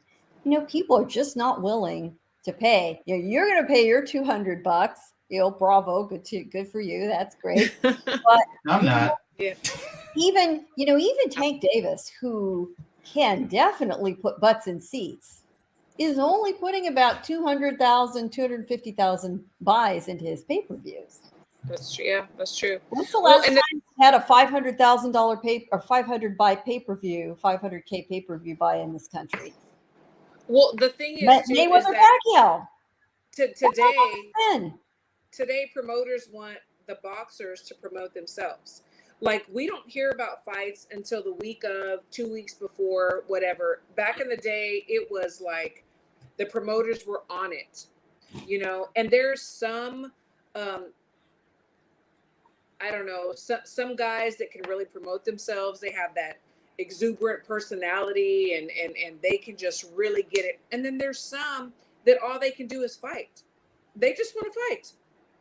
They don't want to have the interviews. They don't want to do the little, Instagram, Facebook, whatever, Twitter, whatever. And honestly, why should they? If you have a promoter that is taking some of your purse and a manager that is taking some of your purse, why are they not the ones promoting you? Or helping you? There are a lot of professionals. This is what I do for a living. There are a lot of people who have great business skills, a wonderful service or a product, but promoting themselves isn't their skill. So just like if you can't build your own house, you hire somebody to do it. Absolutely. You need to hire people to help you. But at the lower levels of the sport, it's very expensive and it can be really tough to do. And some people are good at it and some aren't. And the ones who are really good at it, like Ryan Garcia, get ripped over being, that's his personality. Pretty boy. Yeah. Right? Because he's good at it. And his personality contributes to why he's a good fighter. So wait a minute now. Qualify that. Is he a good fighter? He hadn't been tested, really. He's a money-making fighter. I think there you go. So if you say he's a good moneymaker, oh hell yes, he does. For sure. He is getting opponents because every opponent, everybody has to judge the risk versus reward ratio. Why does everyone want to fight Canelo Alvarez? Because they're going to make yeah, like they want to fight Mayweather. Even if the odds are against them winning, even if the odds say to them, you're probably going to get your ass kicked. They think, but I'm going to take home a 8-figure paycheck to do it. Thank you very much. May I have another? So he doesn't have any problem getting every high-level opponent in the world. But we need a little more time with the amateurs. We need a little more, we're still rebuilding some stuff. So the folks who are just doing it for that kind of work, they're not there yet. And we're going to take, there's going to be a little dance. People's careers, for good or for ill, are going to be extended a little right now. Yeah. God forbid we lose boxing in the Olympics in Los Angeles in 2028. And that's a story it looks like right now we really close eye on. That looks like that's dead in the water, unfortunately. Well, I'm not willing to give that up yet.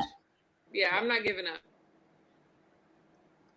Yeah, we could have this conversation all night. I'm really thoroughly enjoying the back and forth banter and including the comments, including Lee just going off Lee's here. making me I'm hungry. laughing, It's dinner I'm time. laughing in the background with the boxing and food analogies. But let's get on to these fights.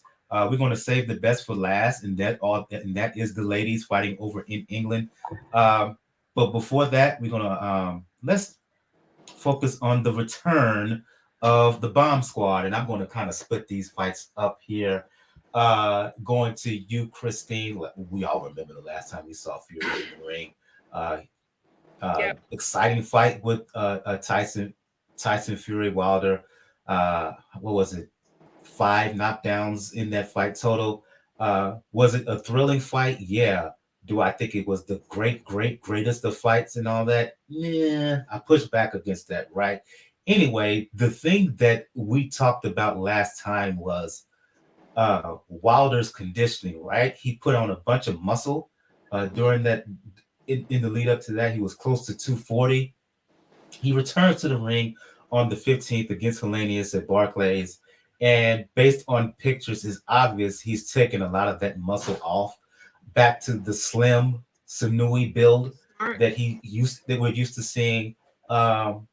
Your reaction to him taking the muscle off, and how do you think he will do in this upcoming fight, particularly from a skill perspective? You've seen training videos of him trying to employ the left hook.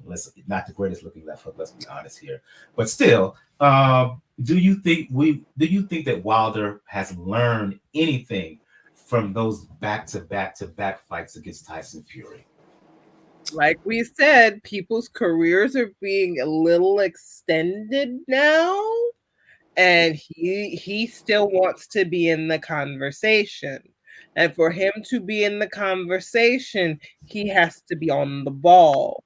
We need to see the thinker. We need to see the quick feet. We need to see the quick hands. And when he was still a little more up with Tyson Fury, he wanted to have the Muhammad Ali moment of standing over somebody. So he was training for power. He's trying to wring a little more from the rag now. He's got to be training for science. If he gives us the fight that it looks like he's trying to give us, he's back in the title conversation. He's back in the let me run around with these belts for a little bit, get that coin up. If he doesn't, if it's mid, he's in the choose your last fight, because it'll be your last fight. Christine, Gail, your thoughts? I think that this is his comeback fight. It's perfect. It's tailor-made. His sparring partner, he knows what he's going to do, what he's not going to do. Wilder needs somebody to stand in front of him. Helenius will do it. It's what he needs. I think that for Wilder, it's more of an ego thing. His ego was bruised. He was the man, the top man. And he needs to come back on top. He had retired or whatever. And then he thought, you know what, I can't sit well. I can't reconcile with this loss. And I need to come back. And he chose the perfect opponent, his sparring partner. It's a very intimate thing with your sparring partner. And he picked the right guy, and Helenius knows the script, and they're both going to get paid. So let's go. And for Helenius, I mean, if you want to give a real good try, if you're banking on being less than, if you want to be a little bit more than a sparring partner, you're under the radar. Nobody's watching you too hard. Nobody has too many expectations for you. Tune him up, because just as much as he knows you, you know him.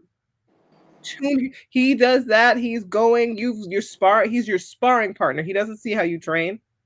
He doesn't see what you can get, because if you beat his ass, if you land a good shot, guess what you are?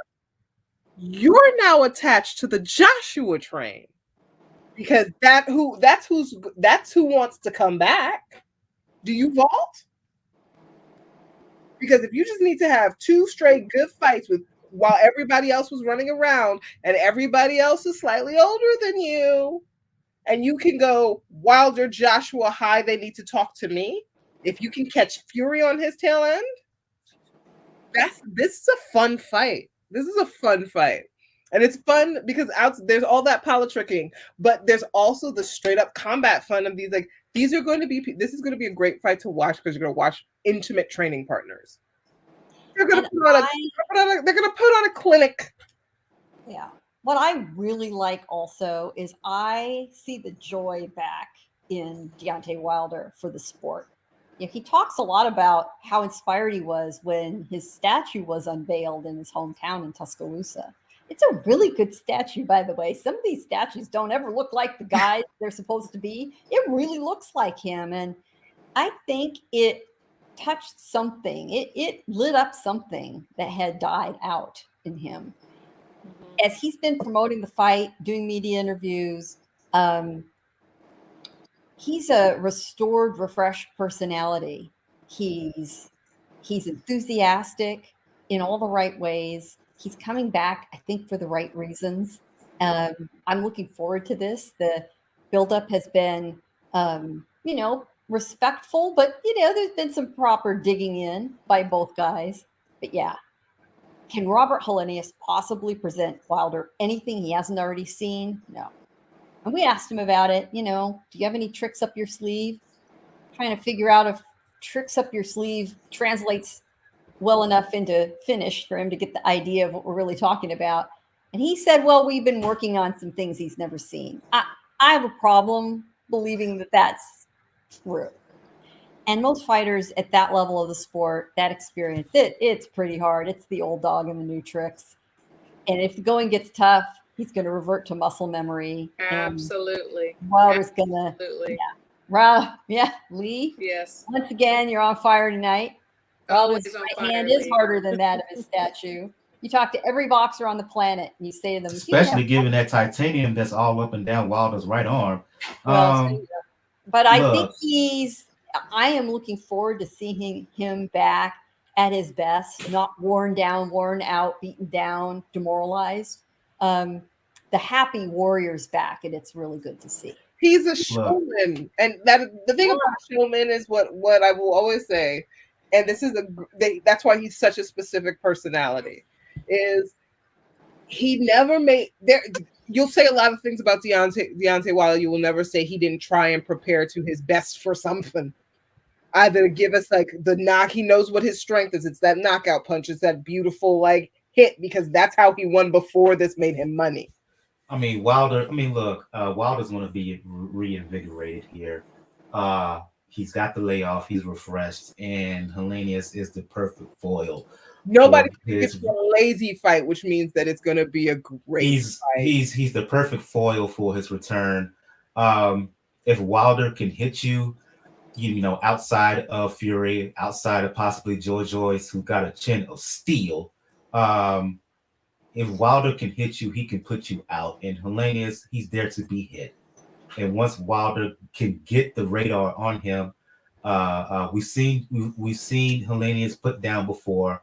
If others can put him down, Wilder certainly can. Wilder, it may take him a few rounds. He's going to have to exercise some demons in there, but Wilder's richly going to catch up to him and knock this dude out. That's pretty much what's going to happen. On the undercard here, okay, you got Anthony Dirrell fighting Caleb Plant here. We saw Caleb Plant last time out. I wasn't impressed. We saw what happened with him against Canelo. Someone here help me, give me a reason to be excited about this fight, because this matchup is just so Reggie. It's so Reggie. It's so mid. It's so meh. We don't care about anybody around that weight class till somebody beats Canelo again. Yeah, that's just keeping those boys off the streets. I'm okay with that. It's kind of a get them their paychecks. Yeah, we know it's going to be sort of a trash-tastic fight. They're fairly well matched. I don't hate it. Are we going to see a lot of craft? No. Their camps will get into it. It's sort of a Midwest grudge match. I'm okay with that. There are fans for this kind of fight, 2 American fighters. True. And, one of them is going to end his career after this weekend, and the other one will have a handful more opportunities. I mean, if this was Caleb Plant and David Benavidez, then I'd be enthused. This fight here, nah. David Benavidez, crushes both of them. Despite the trash talk, he wipes the floor with Plant. If he thinks that Canelo gave him trouble, was a pressure fighter, Benavidez would be all over him like bad breath. Well, and the truth is, the winner probably is headed down that road toward Benavidez, because Canelo has made it very clear he thinks all of these guys should sort themselves out first and see who the top dog is among all the also-rans, and that's who he'll fight. Because Which I still don't like, Gail. I have no problem with that. No, he is the top dog. He owns the belt. Man, look, if Canelo, look, I want to see Canelo against Benavidez. That's the fight for me at 168. Canelo and Benavidez. Yeah, we all know that's what it's going to be. The fight should be Canelo Benavidez. And the thing about it is like we're still at the point where I'm only looking for who's next for Canelo, and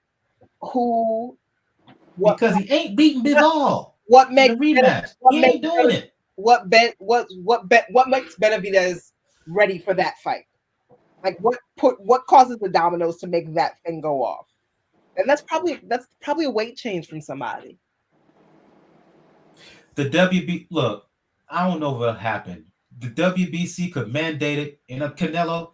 He doesn't need, he could okay. Screw you, WBC. I don't need your belt. Canelo's told Mauricio Sulaiman to pound sand more than once.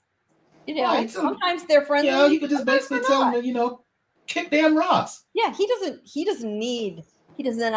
need him far more than he needs them. And know it. The only thing we're trying to figure out how much Canelo likes boxing right now, rather than what is the next fight. Because Canelo's in the prime spot to just say, I'm not boxing again until I'm retiring. And it will be this would be a perfect match. This would be a perfect time for him. He could take a year, possibly 18 months off. Well, and we know he's got to have surgery. So, and it's a soft tissue injury. Those are tricky. That's not, a bone that knits quickly. That could, I think the chances of him being ready physically to fight in May are very slim. So we're really talking a year next September. We'll see what happens. I am not convinced he might ever be ready. I think he wants to join the Professional Golf Association and live out the rest of his career. God knows he's one of those guys in the position of not needing the money at all. It would have to be some other intrinsic reward for him. Because Benavidez only can spend so much money. Yeah. Who else would we want him to fight? Really? Unless someone comes out of the blue. Out of the blue. Of course, I would like to see Canelo fight Andrade, but you know what he said about Andrade, get them out of here. So it ain't happening. And he's right. None of us want to see that. In an ideal world, somebody. I do. Yeah. Oh well, you and Chris Mannix. Yeah. That'll put you in great company. In an ideal world, it's a complete fantasy and it will never happen. I would love to see a young gun suddenly accelerate in skill level legitimately to the point that he's ready to take on Canelo. And I wish Sanders I could see 5 years Here's the thing. Whoever he was 5 years farther along in his journey, and we'd see it. The thing about it is, whoever that young gun is, still will have to fight Benavidez. Well, I think that's true. As long as Benavidez doesn't get injured in between the young gun coming up the way, or he doesn't slip up, or he doesn't slip up and fall, or he doesn't slip up and fall into the line of the great white, like he did before they got him suspended. I do think he's learned his lesson, but he needs to make weight. I hope so. And screw around with that. He cannot. Quick question here, Fine. ladies. Lee asks, would that young gun be David Morrell, who's returning to the ring against in November in a mandatory defense? Very interesting. I think it's the nice thing about that ideally is it's makeable. It's really makeable. And that is important in today's boxing world, is that there are no promoter firewalls in the way.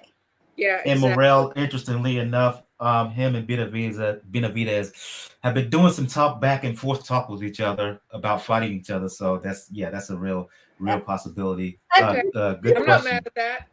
David Morrell is in the perfect position because no matter who he fights, if he loses, it looks like his tune-up. He's young enough. He's getting ready to be the guy. Win for and Morrell. if he wins, win.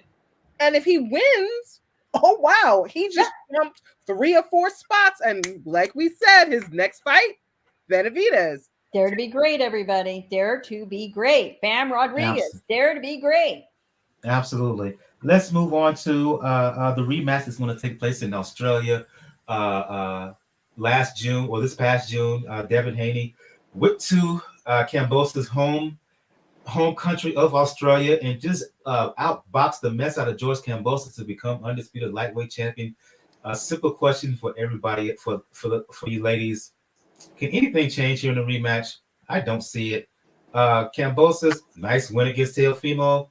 He did that, right? But in fighting in his backyard, he had no answers for Haney. And unless Haney is all of a sudden weight drained because 135 is an issue, him making that weight. But if he's healthy, if he's in shape, I just don't see Kambosos summing up enough from a skill perspective to do anything with Haney here. I got Haney here winning a rematch just as easy. The question is, can he do anything different? Let me give you a complicated answer. No.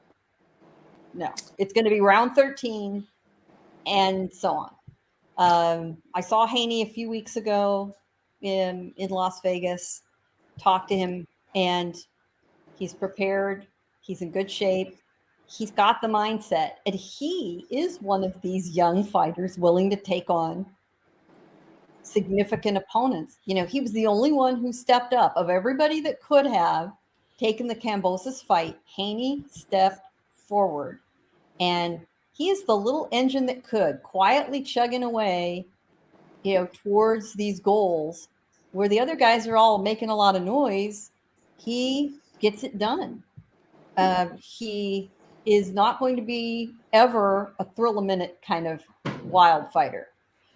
He's not going to entertain the masses. But for those of us who appreciate the craft and want to see a winner, a guy who's disciplined, who gets it done, he's only 23 years old, and what he's accomplished is very impressive at that age. I always think he's a lot older than he really is, which speaks to his accomplishments. So, George, I hope you enjoyed those belts while you had them. You're never going to see him again. I love Kambosos' people. He has a great coach, great manager, great people around him. He's a great guy, but I just really believe that it's going to be the same outcome. I believe Haney is going to win again. Unanimous here, Sadat?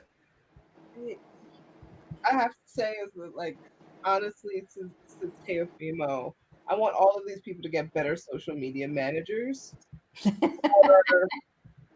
For this weight division right now, I feel like every time I see maybe a clip of them, I'm like, ooh, that's a really kind of great disciplined fighter. And then I completely forget them again. So I'm not following this weight division. And I think that's sad because they seem to be doing the really good work. They are great to watch in terms of footwork. They're great to watch in terms of punch precision. They land them. They're quick. They're fun. But we're not talking enough about them, and I don't know how to change that. And because they're so good at the craft, they're really bad at making people excited about the weight class. Let's move on to the main course here, and that is the all women's card is happening O2 Arena in London. This card was supposed to happen on the 10th of September, but it got pushed back due to the passing of Queen Elizabeth II, right? two main fights I want to focus on, which everybody's focusing on. Let's start with the junior lightweight unification bout. Unified BO IBF champion Mikaela Mayer fighting WBC champion Alycia Baumgardner.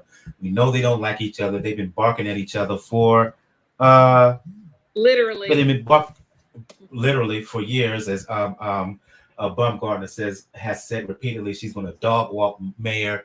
Mayer has responded by saying that she's going to take Baumgardner into deep water. All around, this is wrong to say this, but I'm going to use it anyway. The all around skills, height and length of Mayer versus the explosiveness of Baumgardner. Not to say that Baumgardner is not a skilled woman in the ring. Not to say that she's a technician, because she is, but Mayer has the more of a reputation of being a technician, more of an all-around fighter here. For anyone who wants to touch this, your keys to this win, are you going with the all-around ability of Mikaela Mayer versus the power, or the explosive one-punch power, the dynamism of Alycia Baumgardner? I'll go. I'll say I'm absolutely going for Mayer. Like, she has everything. So Baumgardner has the one shot, one punch. Mayer's not going to stand in front of her. She knows how to use her reach, her distance, her feet, her head movement. She has Coach Al, Coach K. She's also worked with other coaches in Crawford's camp. The girl has everything. She has so much experience and so much confidence. I do not see anything other than Mikaela having her hand raised at the end of the night. 100% agree. The only way Mikaela loses is if she allows Baumgardner to draw her into a brawl like she did against Hamadouche. You know, I think she did that with Hamadouche to make a point. She did. That Absolutely. she could do it, which it worked because it got everyone excited about her all of a sudden. But that is not where she is strong in the ring. She has got to avoid, going that direction. Baumgardner is doing her best to piss her off, rile her up, and tempt her into it. Mikaela has to ignore it. Yep, she has to have her head on straight. Al will help her do that. He will keep her focused. He is her secret weapon for sure. She can talk all the trash she wants up to Friday, and then she has to, literally the blinkers are on, the blinders are on. She cannot listen to it, hear it, or respond to it. And she's got the discipline to do it. She knows better. And if she does that, I think it's a fairly easy win for her. I really do. What say you, Sadat? My only question is if it's going to be a good fight or a great fight. And when you have that scenario, I love it. This entire card shows how far women's boxing comes. It's going to give us really interesting fights, and it's the type of card. Even if you don't catch it for the pageantry and the first go round quick fix, you'll watch that later. You know you're going to go see some boxing that you'll watch later. Love that. But it's probably going to be Mikaela. Okay, everything in me, I can't disagree with what all of you are saying. However, I can't get the Hamadouche fight out of my head. If Mayer decides to stand there and bang with Baumgardner, Baumgardner has the kind of power to hurt her, and she has the kind of mean streak to take her out. So that's why I'm giving Baumgardner a more of a shot than most. Emotions will be up, and I wonder how much this extra time will it have an effect on Mayer physically, given how 135. But this is not the easiest, but I think she's disciplined enough that she can maintain. But I can't get the power of Baumgardner out of my head. I wonder what's going to happen if she really catches her with that one with the right hand or the left hook. If Baumgardner pulls off to stand there, if Baumgardner pulls off the slightly less than likely, the thing that's exciting about this happening right now in the O2 Arena is that it makes Hamadouche part of the equation again. So now we probably have 2, 3, 4 possible fight combinations that can probably support hefty cards, and we'll also see some good boxing. So that next one's that check might come up again. Well, Hamadouche, yeah, but the person at that weight area who really should be a part of the equation, who nobody wants to fight at that weight, Delphine Persoon. None of them want to fight her. None of them talk about her. The bigger question is for the winner: will they be able to get Hyun-Min Choi out of Korea and get her in the ring with them? Joke. Yeah, she's protected. That's something they need to pull her out. Gail had a great point. Mikaela wanted to prove a point with Hamadouche. She did, and she did prove it, that she could stand there and bang. But she knew that Hamadouche also did not have the power that Baumgardner has. But she did show you that she can bang and stand with the best of them. She's not going to do that again. Her coaches are very smart. Her nutritionists are the best in the freaking industry, perfecting athletes. She has had zero problem maintaining the weight and being healthy up to today. And she will continue to be that way. She's in paradise. I mean, she's doing great. She cannot wait for this fight. Her mental game is so strong. I've seen Baumgardner get really angry and lose it publicly. So I wonder what she's doing behind the scenes. You have to have a very strong mental game. You can be the best boxer in the world, but if this is not right, it's a no-go. Let's and move I on bet to you $1 Mikaela's going to win. $1. Oh, I think she's the favorite, but again, there's always that one scenario. $1. No, I'm like I said, I'm not going to push back against any of you for picking Mayer. My head says Mayer, but just that one element I just can't get rid of. Get rid of. On balance,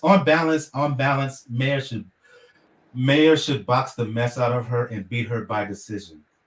On balance, that's the way the fight should go. If Mayer fights disciplined and smart all the way through, because Baumgardner is not on her level from a boxing perspective. One comment here from Lee before we move on to the final fight. He says that to me, Baumgardner is a counterpuncher with heavy hands. She won the title with a KO quality counter. In order to beat Mikaela with that power, she has to punch up, and that's difficult. And how quick can you learn that in between camps? Muscle memory. You always go back to what you know. Indeed. Let's get on to this main event. One of the fights of the year, as far as I am concerned. The grudge match between Claressa Shields and Savannah Marshall. It's finally going to happen, right? We know the backstory. Shields' only loss, amateur or pro, was to Savannah Marshall at the World Championships 2012.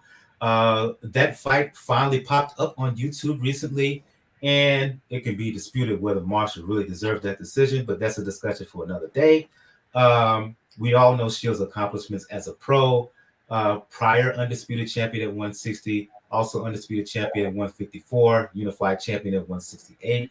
She's back down at 160 now. She has 3 of the belts. Marshall has the other. Marshall, again, I make the comparison between her and Fury because that's what I see when she fights, except she hits harder as a woman at 160 pounds than Fury does as a man at heavyweight. When you compare power analysis, right? She hits harder. And she has that kind of awkward style, a little bit herky-jerky, gangly with the long arms and the long legs. But to me, the fight is in Claressa Shields' hands. She is the more athletic fighter. She has the quicker hands, the quicker jab, the better footwork overall. And the thing about her, and my comrades over at Three Kings has pointed this out to a great extent.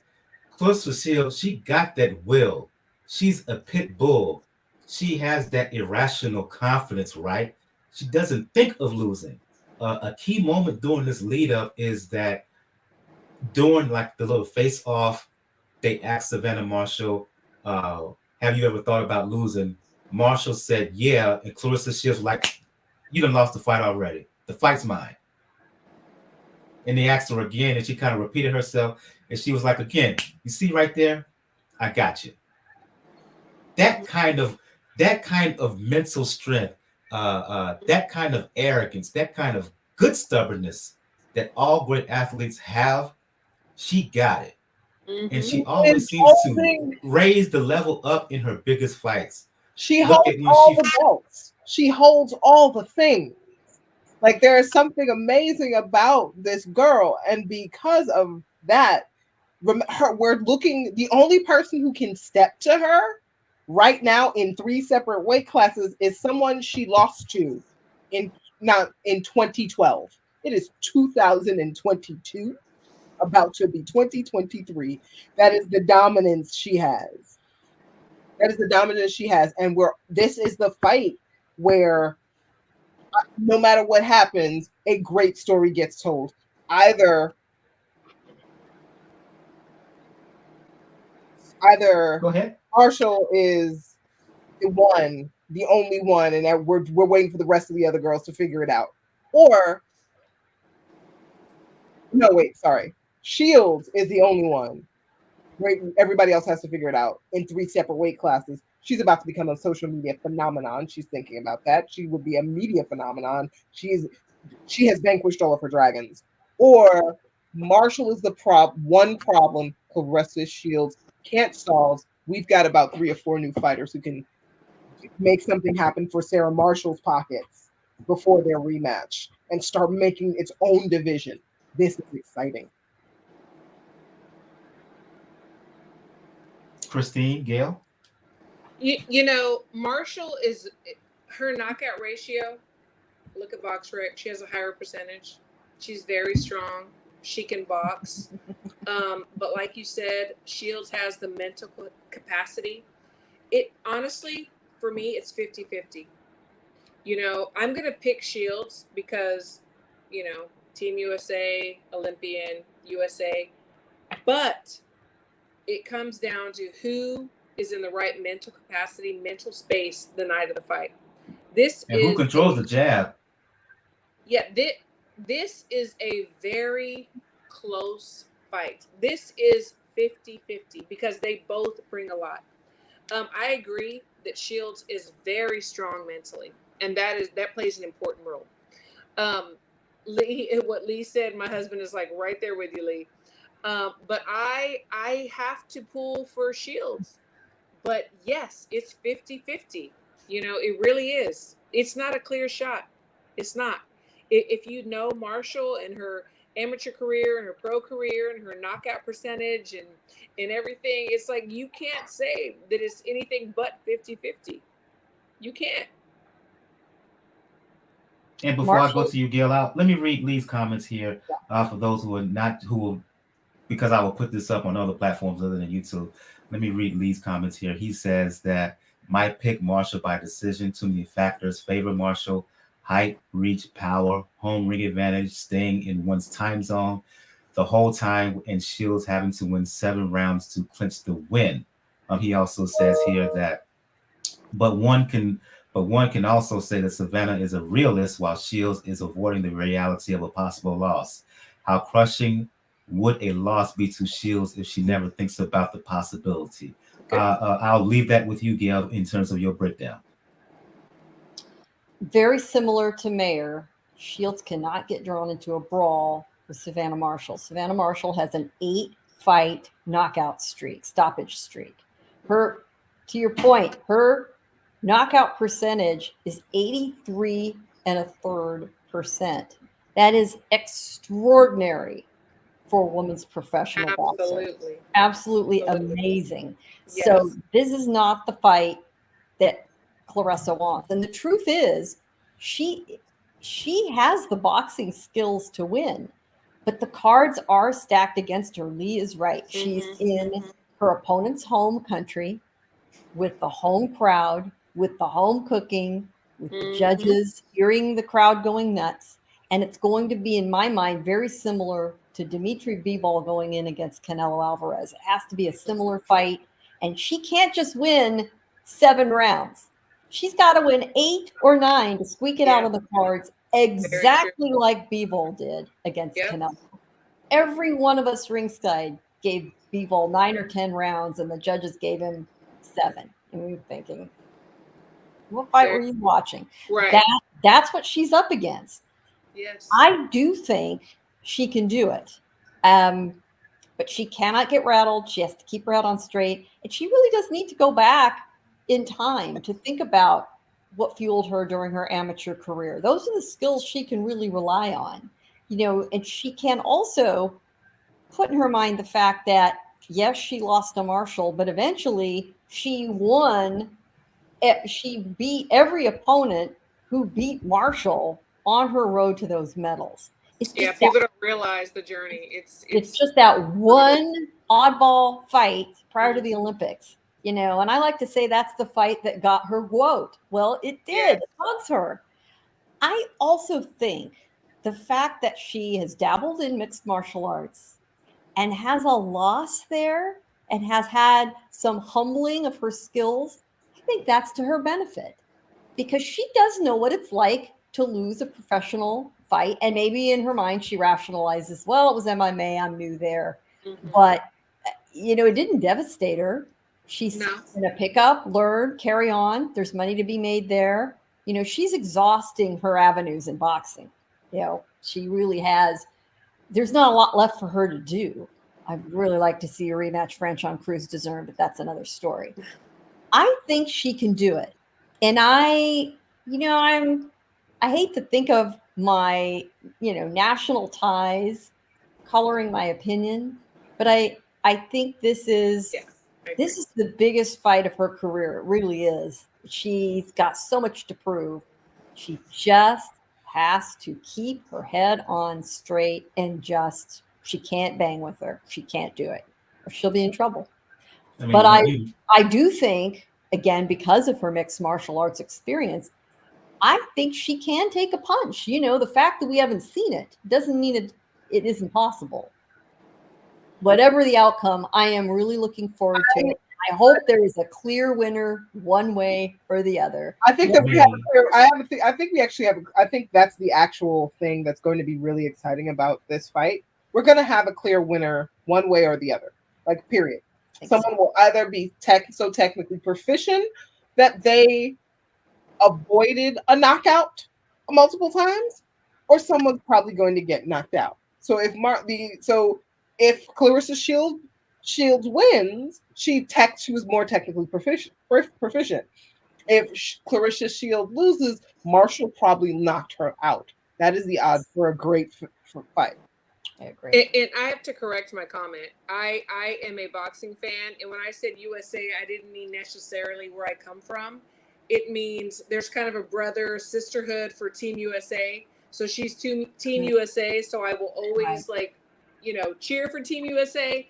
But as far as a boxing fan, I'm a boxing fan, and no matter where they come from, if they pass the eye test, I'm with it. I mean, you mentioned, Gail, how you want to see her fight Franchon Cruz. That's an option. And for me, another one is if Raquel Miller ever could get her act together and fight on a consistent basis, I would like to see Shields fight her as well. It's not her fault. Look, man. There are extenuating circumstances. Yeah, but still, she won an interim title at 154, and now she's fighting at the high 160s. That is her fault. Lack of discipline, man. Hey. And she technically, a couple of fights back, missed the weigh-in. She was overweight, so that is her fault. I need to get her act together because she's good enough to compete with Marshall. She's good enough to compete with Shields. She has as much athletic ability, speed, power, not speed and skill as Shields. And they got history given the fact that they fought 3 times in the amateurs. Yeah. So yeah. But in terms of this particular fight between Shields and Marshall, I'm going to go with Shields here. But this she always finds a way. In the but biggest fights, she always finds a we'll way. be excited that like It- for this specific moment, we have right now a scenario where no matter what happens, it's an interesting picture, and at the level they're going to be seen at, we now have a all women's card, and we have a couple of weight classes that we can see going for at least 6 to 10 years. Quickly here, ladies, before we sign things off, the rest of this card, are there any other fights that intrigue you? Jenny Fuchs. She was also on Team USA. She is so talented. She's southpaw. She is strong. Like, she hasn't gotten the notoriety that she needs to get in the ring, but I'm very excited to see her fight too. But for the fact that it's an all-woman card, I am just like stoked. Absolutely stoked. The significance of that right quick before we sign off, because listen, we talked about Fury Usyk not fighting this year, right? Spence Crawford not fighting this year. Sure, we've had some stories in men's boxing, but I keep referring to the Twitter space from yesterday, and Bo made this distinct point here. He said that the ladies have been carrying the sport in 2022. So the significance of giving Taylor Serrano, right, earlier this year in the hit that was not only in the ring but box office, right? Yes. This doubleheader here. Speak to the significance of this particular fight, this particular card at this particular time. Well, the thing is that we have so many forces against us, women in boxing. First of all, we have to prove that we're good enough. We're as equal or better than some of the men. That's number one. And then number two, you have other women in the sport, and they have this, I'm at the table, nobody else can come and eat, instead of lifting each other up. So we fight 2 different forces, unfortunately. So for these women to be able to be on this platform and Serrano Taylor to be on that platform, it is freaking huge, because nobody sees what goes on behind the scenes. And then you also include the recent retirement of Jackie Nava, McCaskill moving down to 140 to fight Cameron on the undercard of Bivol and Zerto. Oh, I have to also include them as well. Oh, absolutely. Absolutely. We as women in boxing, no matter what we do, on this platform as coaches, cut women, whatever, boxers, there are so many forces against us, including ourselves. So I am so happy. This is a great year. We're going out with a bang. I couldn't be more pleased. Remember, we used to have to look for maybe the one fight on an undercard, or maybe one fight a year, that was just essentially always a redo of the last Olympic fight. And we're now at a point where whatever comes with the Olympics, I think we're strong. Claressa Shields developed she strapped it to her back, but the women she fought, even when she won, everybody made it a fight worth having. If you game respects game, you're now suddenly we need an extra fight to pad this card. What used to always be an all-made card is almost now exclusively, we want to see a good female fight. One of those women showed up, and because of that, other people are trying to make their own divisions. You now have a strong game. We've got about a decade of solid singular. Well, even before that, Ann Wolf, Christy Martin, they were the pioneers for me. Christina Riker, those women dared to be who they were and went through some amazing things, horrible things, horrific things. But I'm very blessed to be friends with Ann and Christy, and I see everything that they do today in the community to bring other women up, other boxers up, because if it's hard now, it was so much harder then. And then Claressa was able to reap the benefits of what these women did and sacrificed to get where they're at. And the one thing women are good at when they apply themselves to it is community.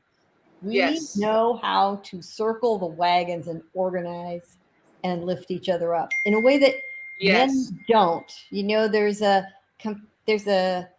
sort of a pecking order competitiveness. That applies in boxing and in general, in Well, life in it's general. a little Kel. different than in the ring, where it's important to have that, but it doesn't. I'm talking about women are able to come together and Yes, because they're support willing to each other in a share way that, you resources know, in a way that men, we can be trash in that regard. men Yeah, are you have to be willing. You have to be willing to lend a hand, but you also have to be willing to accept a hand. You And know? women, like, and the amount of it is just like, this is smart, this is savvy. These are women who are coming out right at the age of social media becomes engaged in everyone. They could have been more insular. They could have been less willing. They could have stopped, because I know that their influencer paychecks were not as big as the men's until or They close. still aren't. Or even remotely close. Everybody could be like, you know what, I can possibly make more doing a straight edge job. We do a couple cute goodbye fights. They made this their lives. And everybody showed up ready to game. And it's not like are we seeing the six figures for them? Not yet. But we might see, but notice I'm saying yet, and for some it might be there. And they're helping, and they're all, and so a couple of them are still so young that they're still girls who are walking into gyms now who can point at that lady and be like, I'll fight you in 4 years. And they're going to get better at selling it. It's more expected. There are more young kids watching the sweet science. I have my issues with sometimes ball boys and all of that, but people are starting to look. There's going to be a scene here for a good long while, and all of these ladies stepped up to make it happen. And the more we have a critical mass of competition, the better they'll all get. That's been a problem for a long Absolutely, time. the competition. These girls run out of quality opponents. Agree. One of the ladies I'm excited to look at myself on that card, on the undercard, is Daniel Dubois' sister, Caroline, who's a lightweight, who's 3-0 and 2 knockouts in those first 3 fights. And I think she might be a little bit better than her brother. She's a southpaw. Might be. I like her. Yeah, well. Might be. Nichols is another one. But it's also like that. There's that great Mikaela Krebs. Mikaela's headlining the fight here Sky. in the next week or two. Sky Nicholson, and she's a personality phenomenon as well. And speaking of sisters, excuse me for a second. Gotta give a shout out to Gabrielle Fundora, the sister of Sebastian Fundora, who fought on the undercard of Big Brother here. His fight in one, I think it was an 8-round decision. Yeah, no, she went 10 rounds. Oh, excuse me.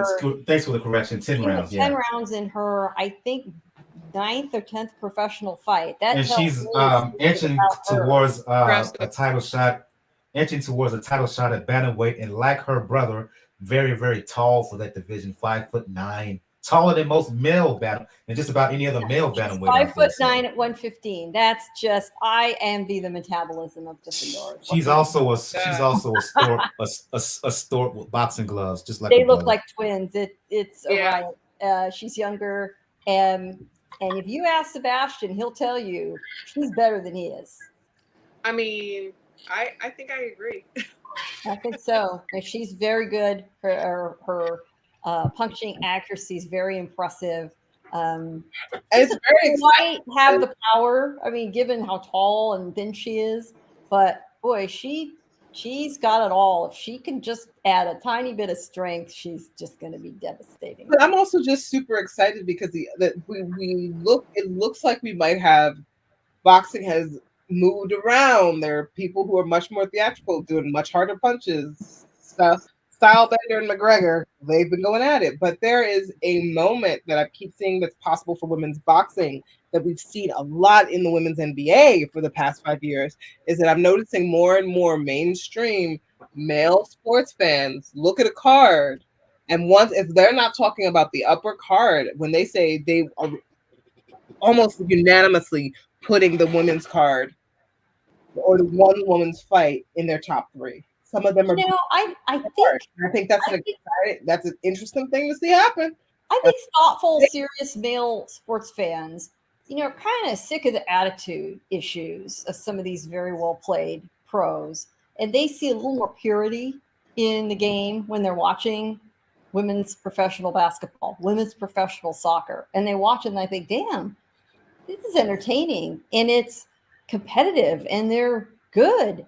And that's what it's going to take. And the numbers are there. And when the numbers are there and there's money to be made, that is a positive cycle that feeds on itself. And that is what it's going to take. And it is happening. And that's when they're going to get paid what they're worth. If it's happened in tennis, it can happen in these other sports too. Indeed, Nate. When we're 6 deep and when we are 6 deep and no one has to have a day job, I'm going to be very, very excited to see what comes up. Yep. And I think, let's look at how long men box. I think we actually have enough people here who are close where we could see this go for a little bit. And by the time they're ready to leave, we're going to be looking at a whole bunch of new girls. Yeah, absolutely. And absolutely at the end of the day, for me, when it comes to this particular card and these particular 2 fights, to piggyback off what Sadet said in the beginning of the conversation, the hope is that the fight lives up to the hype, lives up to expectation. There was a great anticipation for Taylor and Serrano when they fought in April at the big room at Madison Square Garden. It exceeded the hype. It exceeded expectations. Let's all hope and have fingers crossed that these 2 fights do the same. And I want to thank everybody who joined us in the live chat. Lee Groves, who Christine and Gail, we all both know. Shout out to EJ Boxing Live, who joined us late. He's listening live from the UK, ladies. So he's over there in England listening to us live early in the morning right now.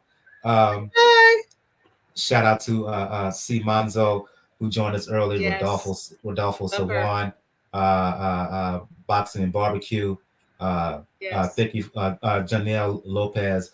Thank you for your comments and your questions. If you like what you heard this evening, please, and you're checking us out either live on YouTube or a later date on YouTube, please make sure to hit that like button. Make sure to hit that subscribe button again.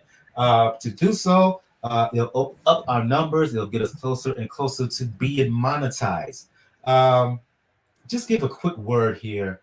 We were supposed to have Nika Box. She was on our show last year with us. Unfortunately, she wasn't able to make it. Some tragedy in her circle. And I just want to have a brief moment to thoughts and prayers to her. She is in our thoughts, our condolences, and really, just condolences and our thoughts and prayers to her and the loss that she suffered within her circle earlier today. And as a result, she wasn't able to make it with us this evening. So I just wanted to do that before we sign things off. We're going to go around the rest of the panel here. I usually say begin with ladies first, ladies first, but all ladies panel here. So if you don't mind, Gail, if you don't mind me doing this, I'm going to end this with you. I'll go to you first, Sadet, for those who want to talk boxing or anything else. Your Twitter game is really, really strong. Your social media game is really, really strong. Thirst traps and all. For those who want to talk boxing or anything else, let me know where we can find you. I am Black Amazon on Twitter and that on the Insta. And I know you are not talking about thirst trapping, sir. I don't know what you're talking about. I mean, when was the last time you and a sleeve had a good conversation? I don't know what you're talking about.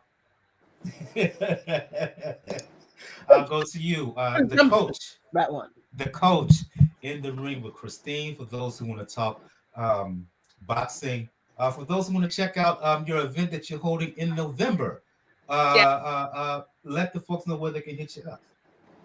So and give some more details. get some more details on the event that you're having in November. Okay, definitely. So all of my social media is In the Room with Christine.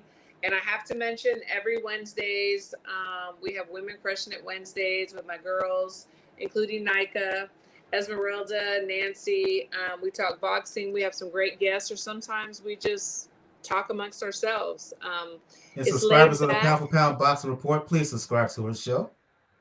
Yes, please do. Please do. It's very fun. It's laid back. It's not formal. We just have a good time. I am having 2 weeks where I am allowing people to train like an Olympian. I have a break before I go back to camp, November 29th. So I want to continue my work. I cannot just sit at home and I'm a housewife, but I can't just be a housewife and wash clothes and cook dinner. I need to like be in the gym. So I have a gym in Garland, and so the event's going to be really great. Everybody email me at contact@intheroomwithchristine for more information, and come sign up and let's have some fun. And thank you so much for having me tonight. I appreciate it. It's always a good time. Appreciate it. We'll definitely have you back. We'll definitely have you back as well, Sadat. Please. Last but certainly not least, Gail of Communities Digital News and NY Fights, for those who want to talk boxing, for those who want to talk media, for those who want to check you out occasionally on TMZ Live. Let the folks know where they can find you. That's right. You got to let us loose at other times of the year. It's not let us out of our cage, okay? If you dare, we would love to have everybody back. Sadat, Christine, I would love to see them back. You know where to find me. You know the drill. PR Pro San Diego, writing for New York Fights. I'll be covering Haney, Kambosos 2 this weekend. The rest of our crew will have everything else covered. You know where to go. Indeed. And for those who want to talk boxing, music, fitness, you know what it is with me on Twitter, Brother JR, at Brother JR76. If you want to talk boxing, music, fitness, and fragrance on IG, you can check me out there, Brother JR. As I said at the beginning of the show, if you want to check out all things Pound for Pound Boxing Report, please go to the site, p4pboxingreport.com. If you wish to send us an email, you can do so, p4pboxing@p4pboxingreport.com. On the site, you'll find links to where to check out the show on social media, links to the Facebook page, links to the YouTube channel, links to the pages on Tumblr, IG, Twitter, also links to the Cash Me and PayPal account where you can donate. Again, that donation be the best nation, and links to Beachbody On Demand. At the very least, take advantage of please check out the 14-day free trial. Again, for 14 days, you will get free access to any and all programs on Beachbody On Demand. On the next episode, not many fights happening on the weekend of the 22nd, so it will more likely be an exclusive recap, a recap of Shields, Marshall, and Mayor Baumgardner. We will recap Devin, Haney, and George Kambosos. We may get more into that card. The Maloney brothers, are fighting on the undercard, so we will talk about that. The return of Deontay Wilder, as well as Plant and Dirrell. And didn't mention this on this particular episode, but Gary Antonio Russell, rising bantamweight. He's fighting former IBF 118-pound champion Emmanuel Rodriguez on that card as well. And low key, I'm more interested in that fight than Plant and Dirrell. I just have to be honest here. So we will talk about all of those fights. Once again, I want to thank everybody who joined us live on the YouTube chat. Last comment here from Lee. What is he saying here? Closing another one to improve my health, but unfortunately. Okay. Hit me up in the private. I'm gonna try to make it. Yeah, right. You can do it and hit me up privately.